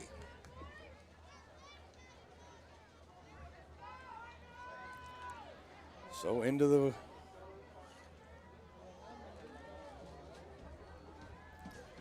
huddle comes De Hoyos, ready to go here on a third down and about 7. Got to pick it up here for the Cardinals. This is pretty good. I don't know if Coach Russell may decide to, since you're down 21 here late in the ball game, do you go for fourth down, even if you're kind of deep in your own end here?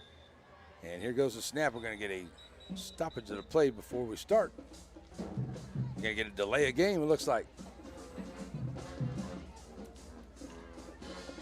So that's what it is. It's a delay of game. Going to back them up.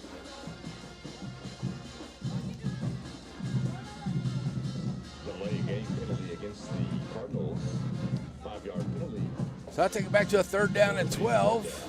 8.5 to play there. Stopping it. Now they'll kick that clock off. 8.5 to go here into the ball game. And the Cardinals trying to find some kind of way to get in the end zone and get that to 0 off the scoreboard here. Our fourth drive of the second half. First of the fourth quarter. De Hoyos rolling over to his right side, being chased by the Dragon defense. And Tate Obregon gets to him. That's going to be a forward pass. It's going to fall out of his hands there. His arm was going forward. And a good call there by the referee, but good job there by Tate Obregon chasing him down. Eli Matthews back there as well. So the pass incomplete at the 32-yard line. And that's going to bring up fourth down. That'll stop the clock with 8:10 to go. Fourth down coming up. Outlaws coming back in here to punt here for the Cardinals.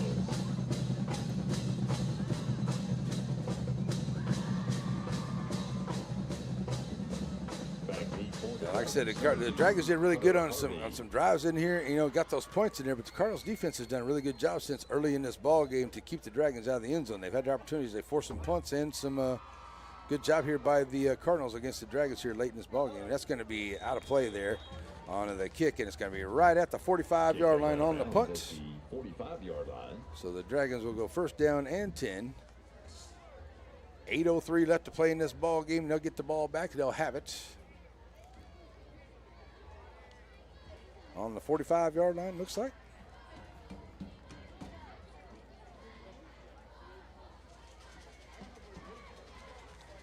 45-yard line where the Dragons are.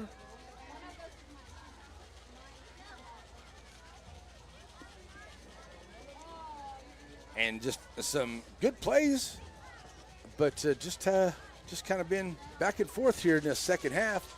Dragons haven't really been able to penetrate really deep down in here, and they missed the field goal. But other than that, the Cardinals are doing a really good job on the defense here in the second half. Here's the pass, going to throw it out quick over to the far side. Hunter Harvey, and now he's going to go down the sideline, and Hunter Harvey's loose, and you are not going to catch Hunter Harvey when he takes it to the house right there. Hunter Harvey all the way to the house, 55 yards, touchdown. Dragons. That could put a little bit of a seal on the deal right there for the Dragons. Here as they get ready for the kick. Let's check out that play. Gavin with a nice job, just going to float it right out here to Harvey. And he gets that great seal block out there. I could tell that it was Ashton Scarborough, I bet. And down the sideline he goes. Hunter Harvey taking it to the house for the score. And the Dragons 27-0 now on to the touchdown run. And catch there by Hunter Harvey, 7:51 to go. Vasquez on for the extra point attempt. 17, Edwin Vasquez. And it is up, and it is no good off to the left side. No good. No good on to the point after. So it'll be 27-0 ball game. Still 7:51 to go here left in this one. But the Dragons now take a 27-0 lead on a 55-yard touchdown strike from G-Mac to the Double H. We'll be right back here on a NETSN.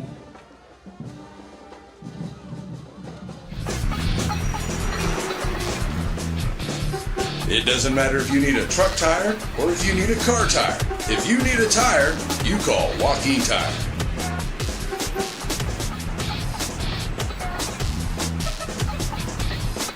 Joaquin Tire Shop provides new and used tires, along with oil changes and 24-hour road service. Stop and see them on Highway 7 in Joaquin.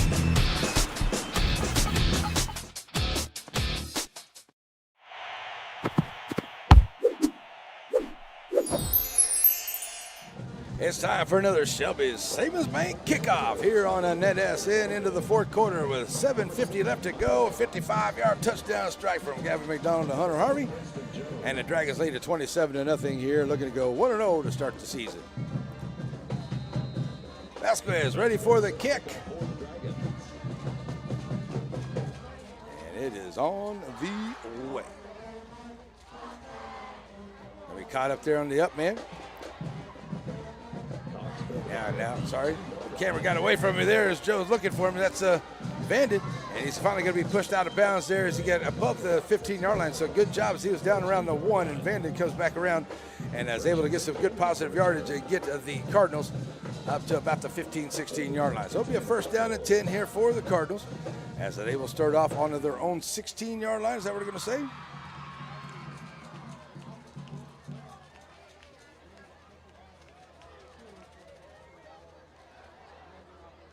Maybe to 19. Now I thought it was a little bit closer to 16 there, and they're going to be all the way back to the 15-yard line. So that's where they're going to be at the 15-yard line, starting off. 7:43 on the play clock. Ready to go here. See if the Dragons defense can hold them one more time and get the victory here for the Shelbyville Dragons to start the season. So first down and 10 here. De Hoyos.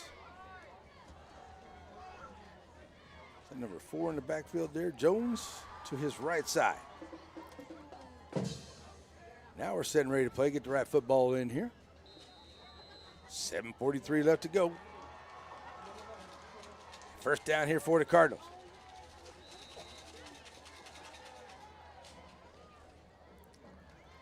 So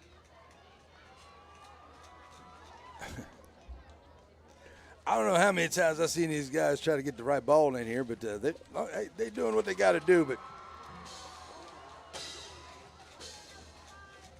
okay.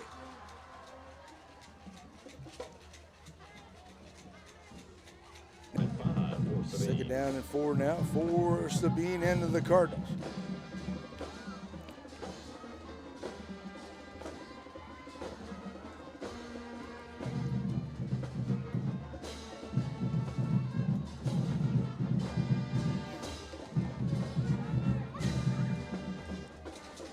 There it is. Second down to 5. Now going to be De Hoyos holding on to himself as he pulls it down on our field, but a good job getting into the backfield here. Eli Matthews been on a tear here tonight. Ty Mosby in there as well, making up some good plays, and a good job here by the Dragons as they make him lose about a yard there back to the 20-yard line. Third down and 6. De Hoyos with the keeper, short gain on the play. A third down 5 for the Cardinals. Third and 5, clock rolling now, getting close to 6.5 to play here. End of the ball game as the Cardinals trying to find some kind of way to get in the end zone here.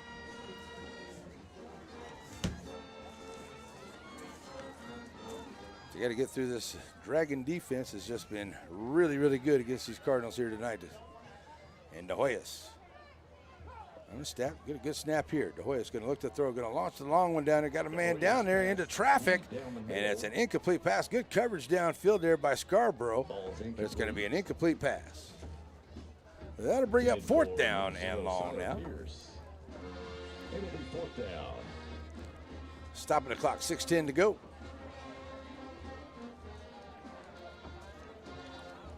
So 6:10 left to play in this ball game here. The Dragons going to go to 1-0 on the year. They're going to head to Hooks next week. Our next broadcast for me, we're going to head over to Tenaha, who got a win last night.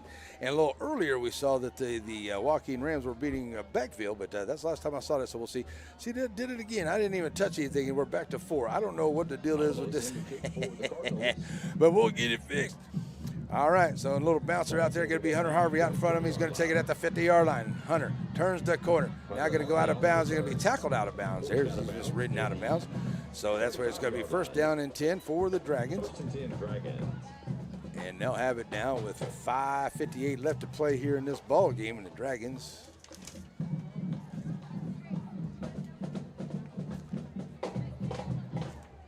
very, very well here tonight. Should be very proud of themselves. I know Coach is probably saying, you got things to clean up. We got things to do. And that's exactly true. I see some things out there that need to be cleaned up. Some things need to be better.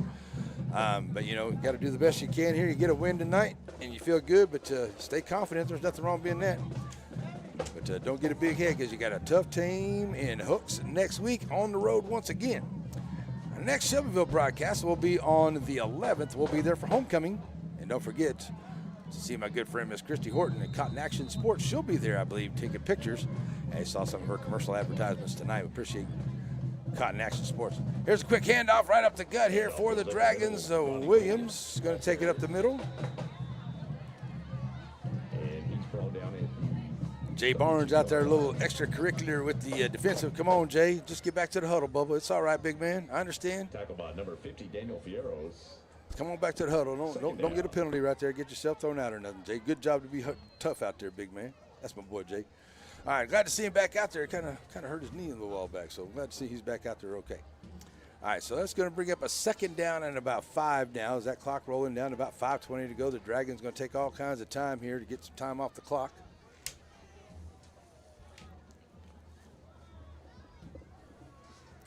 And that clock rolling down, going to take that play clock all the way down that they can. Into the ball game is going to be Polly. He'll be in it running from the right side here, taking the handoff.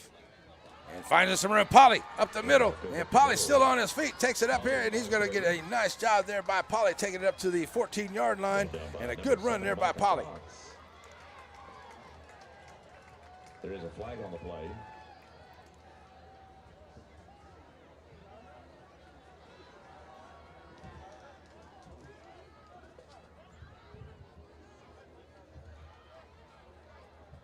Flag on the play out here. It's 27, Ty. I don't know, my button's on my stream deck. I hit a button and all of a sudden it goes back to 4. Did that a couple times already. We got it right now, though. We've been having some fun, man. It's all that matters. I'm just having a blast up here. So 27-0 is the score. We got a penalty flag out there, just under 5 minutes to go.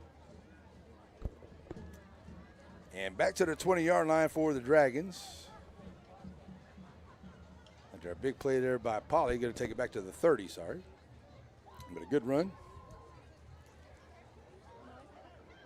Williams back in now and the running back for the Dragons. Still 4:57 to go and another stoppage by the umpiring crew, getting everything lined up.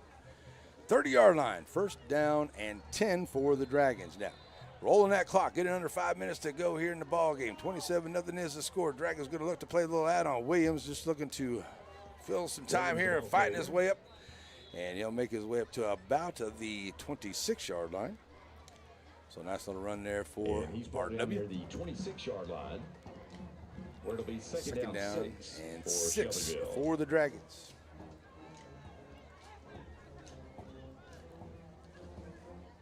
Hang in there, Internet. We're almost done. Second down and 6 for the Dragons. That clock rolling now, get it down to about 4:20 left to play into the ball game. And the Dragons just going to let this thing roll all the way down. You got 10 more seconds on the play clock to take it down a little bit farther, get it close to 4-minute mark before they snap. McDonald ready for it here. Going to hand off to Williams. Williams trying to find some room in the middle. He's going to be across the 20-yard line and have enough for a first down. Now we're going to get some penalty flags coming in here. Looks like it could be against the Cardinals. There's a little, well, both of them going at each other over there, so no telling what it is. But it's enough for a first down here for the Dragons, but we got penalty flags here onto the field.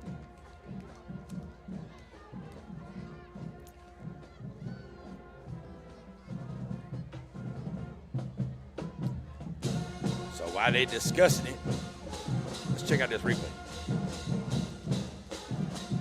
Paulie in there, he's going to take a handoff. I know he was excited about looking at it. He's making some good runs, follows his blockers through, and then just high run and get down there and just nice job covering up the ball. And yeah, there you go. Gotta love it. Penalty flag on the field here. It's probably going to be a personal foul one way or the other, maybe both ways, maybe offsetting here. We'll see. Maybe off penalty. I saw a gesture by the umpire crew that said it was going to be a face mask against the Dragons. I'm sorry, against the Dragons. Now I saw him saying against the Cardinals. So we'll see what the official word is here. If the white hat can get it down. Personal foul. Dragons. Personal foul. Cardinals. Offset. First down once again. The offense and the defense offsetting penalties.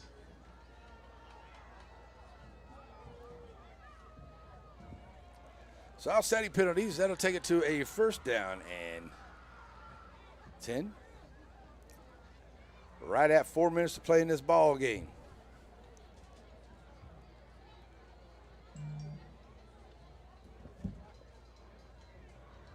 Oh, what a great finish there. It looks like Groveton pulled it off against Alto, 32-30.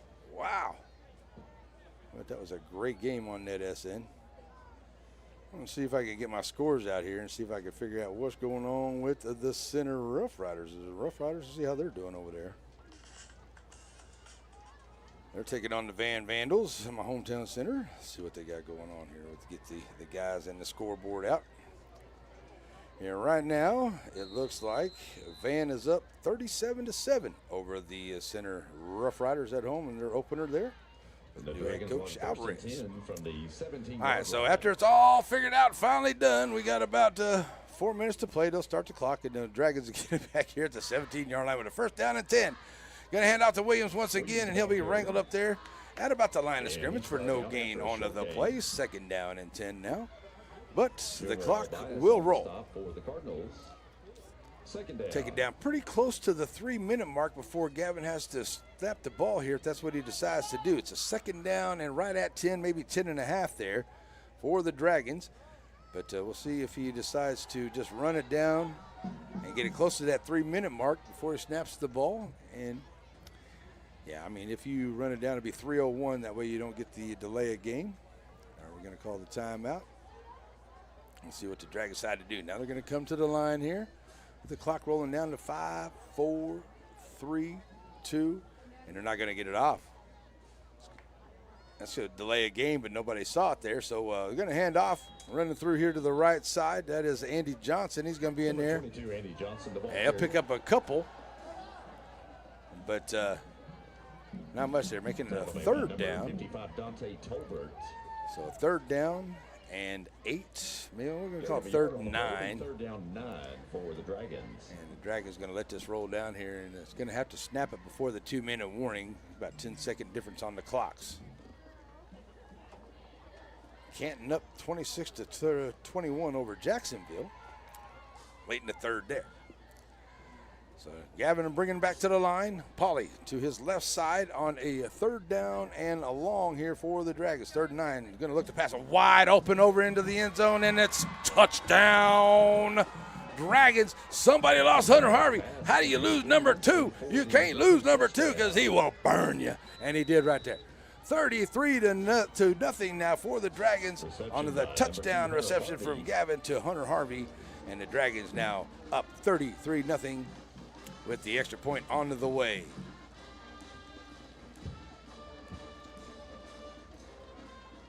So it's going to be Vasquez coming in here. He's going to place it down to try the kick for the extra point.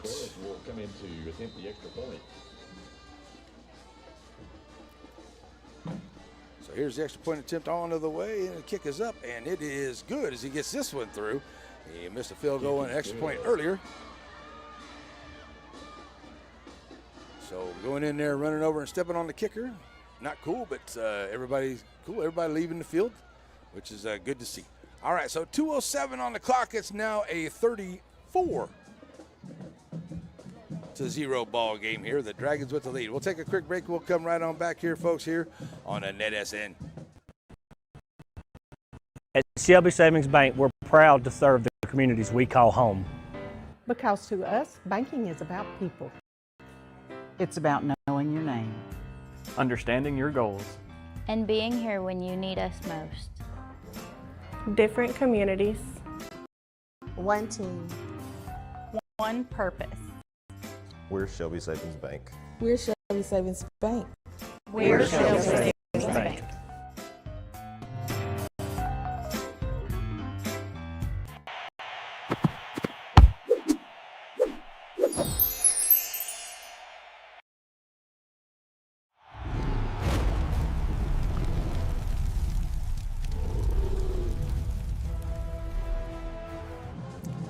Alrighty, we are back here ready for the Shelby Savings Bank kickoff. With 2:07 to go, we're going to get another break coming up here shortly in our Porticool 2-minute timeout. That is on the way probably after the kick here, as it was a penalty on there. Because I thought there was some activity. I didn't see the flag for sure out there, but there was a personal foul out there on the kick because somebody came through and just kind of trampled over Vasquez and then looked like they walked on the top of him.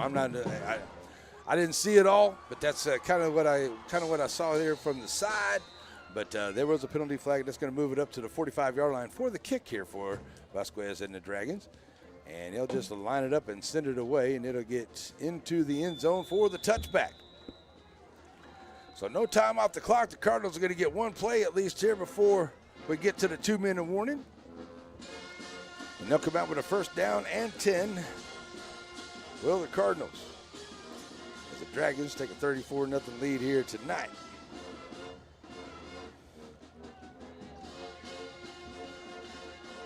I was hoping to see what the score there was for the Joaquin game, but didn't get there just yet, folks. So it's all right. Good game going on right here, at least for the Dragon fans, that the Cardinals going to come out here. They still have some time to see if they can put some points on the board. They've had some good opportunities. They just have made some mistakes at the wrong point here tonight, and it has cost them when they did. And the Dragons did a good job taking advantage of those. So now it's time for the Cardinals to come back out here and see if they can get some points on the board and have a good end to this first game here. That ball going to be coming through. Nice job, Eli Matthews. Wrapping him up and taking him down, Patrick Seffield.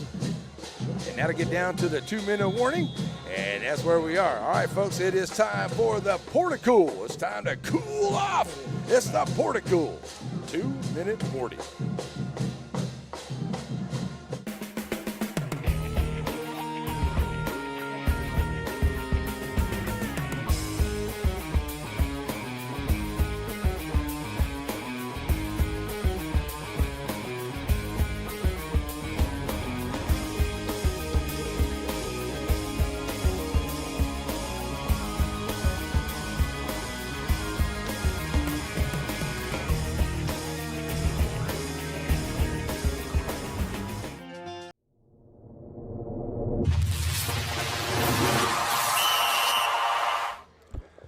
Alrighty, we're back here. It is Cardinal football. They have a 1st down and 10 after the Porticool timeout. I'll tell you, I got a home portico. It's not one of the big ones. It's about, I don't know, 2 foot wide and about 3-4 foot tall. I love my portico, woo-hoo-hoo. Especially when it's hot outside like it is right now. That's going to be an outsides on to the Cardinals. That whole right side there. Trying to jump up and move. First and 15. Against the Cardinals. 5-yard penalty. See, first to go. See, what happened was I put the wrong one on that button. That's why that happened. So let's go first and 14 then. All right, let's close enough. There we go. How about this? First to the camera. No, it's not that far. First to go. All right, so let's roll that clock, he's saying, and get under 2 minutes to go as it's under now 2 minutes and second down and 15 here for the Cardinals. And coming out here with the play is going to be Pierce. He'll come back in as quarterback for the Cardinals. He had a really good job here tonight running the ball. Him and De Hoyos both have done a pretty good job here this evening, but Pierce has done a really good job with his legs here tonight, finding some room and making some good positive plays for the Cardinals. So here he goes. He's going to get the snap. Going to look to throw it out in the flat. Got his man out there. Going to find his wide receiver. And that's out there to number 3, Richardson. Oh, sorry, that's 0, Siler Pierce. No gain on the play. Actually, he might have lost a couple. That's going to be a 3rd down and 12. Third down for the Cardinals. And that clock rolling and rolling. And we're getting close to 1:10 to go. Quick Aurora Concepts post-game show. We'll also have our East Texas Motor Company player of the game. And we'll be ready to line it up here. Roll on out from Sabine and get ready for next week's action. All right, so here we go. 3rd down and long, under a minute to go for the Cardinals.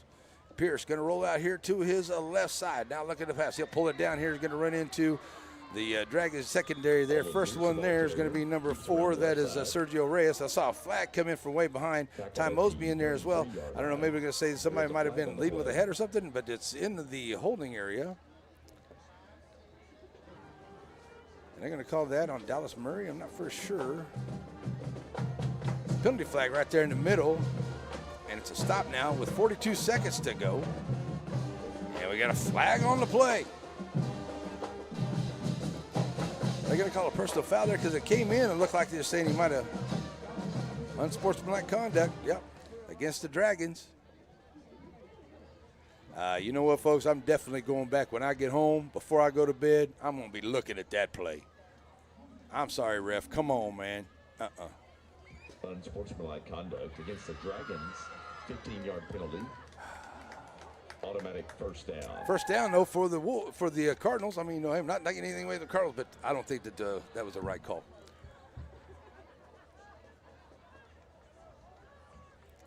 I don't know. All right, so 42 seconds left to go here, and the Dragons trying to pitch a shutout.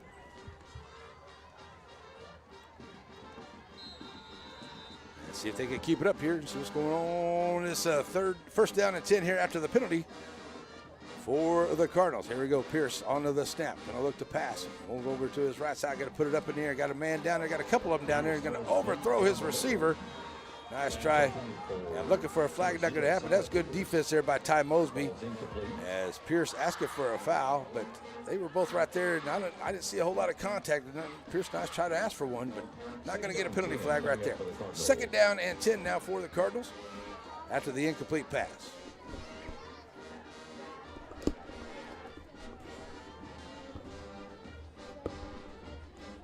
And I want to take this opportunity once again to say thank you to the good folks at Sabine. We got hooked up here, and everything's been good. We got some good upfront parking, so it's been a great, my first trip here to Sabine. I want to say thank you to all the wonderful folks at Sabine. It's been a great trip here. Everybody's been really cool for us, for me and Joe, so we've had a great first trip here to Sabine.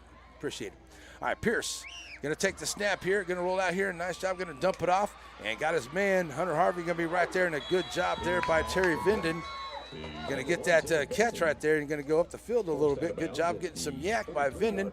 Taking a hit there on the sideline and getting back up there, but it's going to be enough for a first down. Stopping the clock with 22 seconds to go.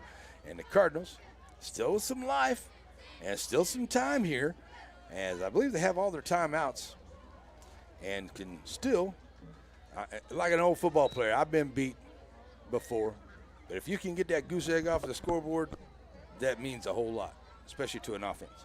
So that's exactly what they're trying to do here. And the Dragons going to see if they can stop it. But the Cardinals looking to put that in the end zone. Pierce being chased down by Murray from behind. Pierce throws it up here, and he's got it. It's going to be incomplete pass. No, he's going to say it's complete. Enough for a first down there at the 33-yard line. Number 18, good job there. And for Kiefer Serrano gets another first down here. 14 seconds to go for the Cardinals as they're marching down the field. They're at the Dragon 32-yard line. And Dragon defense has been solid all night. Can they keep that 0 on the board, or can the Cardinals find a way to finally break through? They've had some opportunities here tonight, but they just have made some mistakes at the wrong time. I know I said that a few times, but that is what's cost the Cardinals here tonight. But other than that, I've seen them play some good football. All right, Pierce right back in here. He's going to have Jones to his left side with 14 seconds left to go, trying to get in the end zone.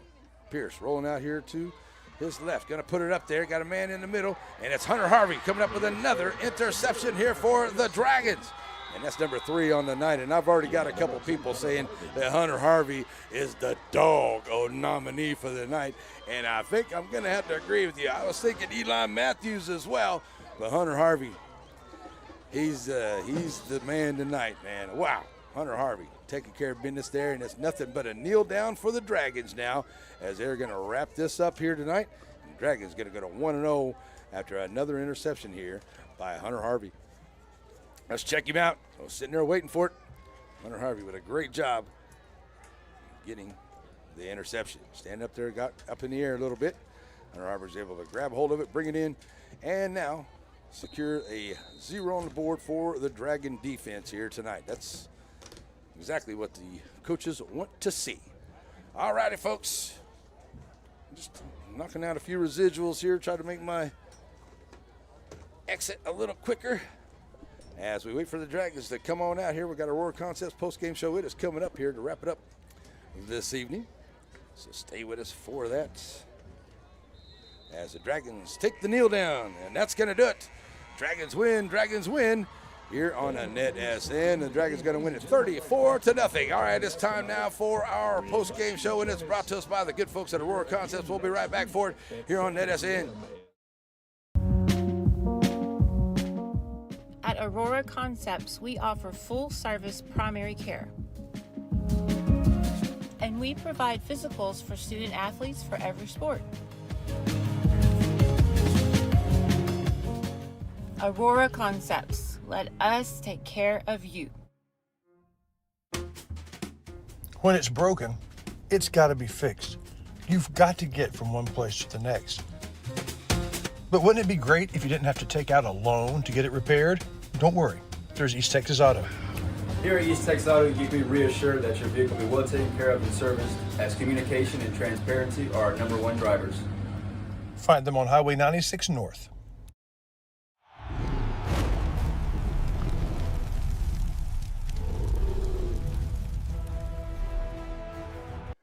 Alrighty, folks, we're back here, and I don't think that there's any doubt who our player of the game is here tonight. I don't think there should be any agreement with me on this one.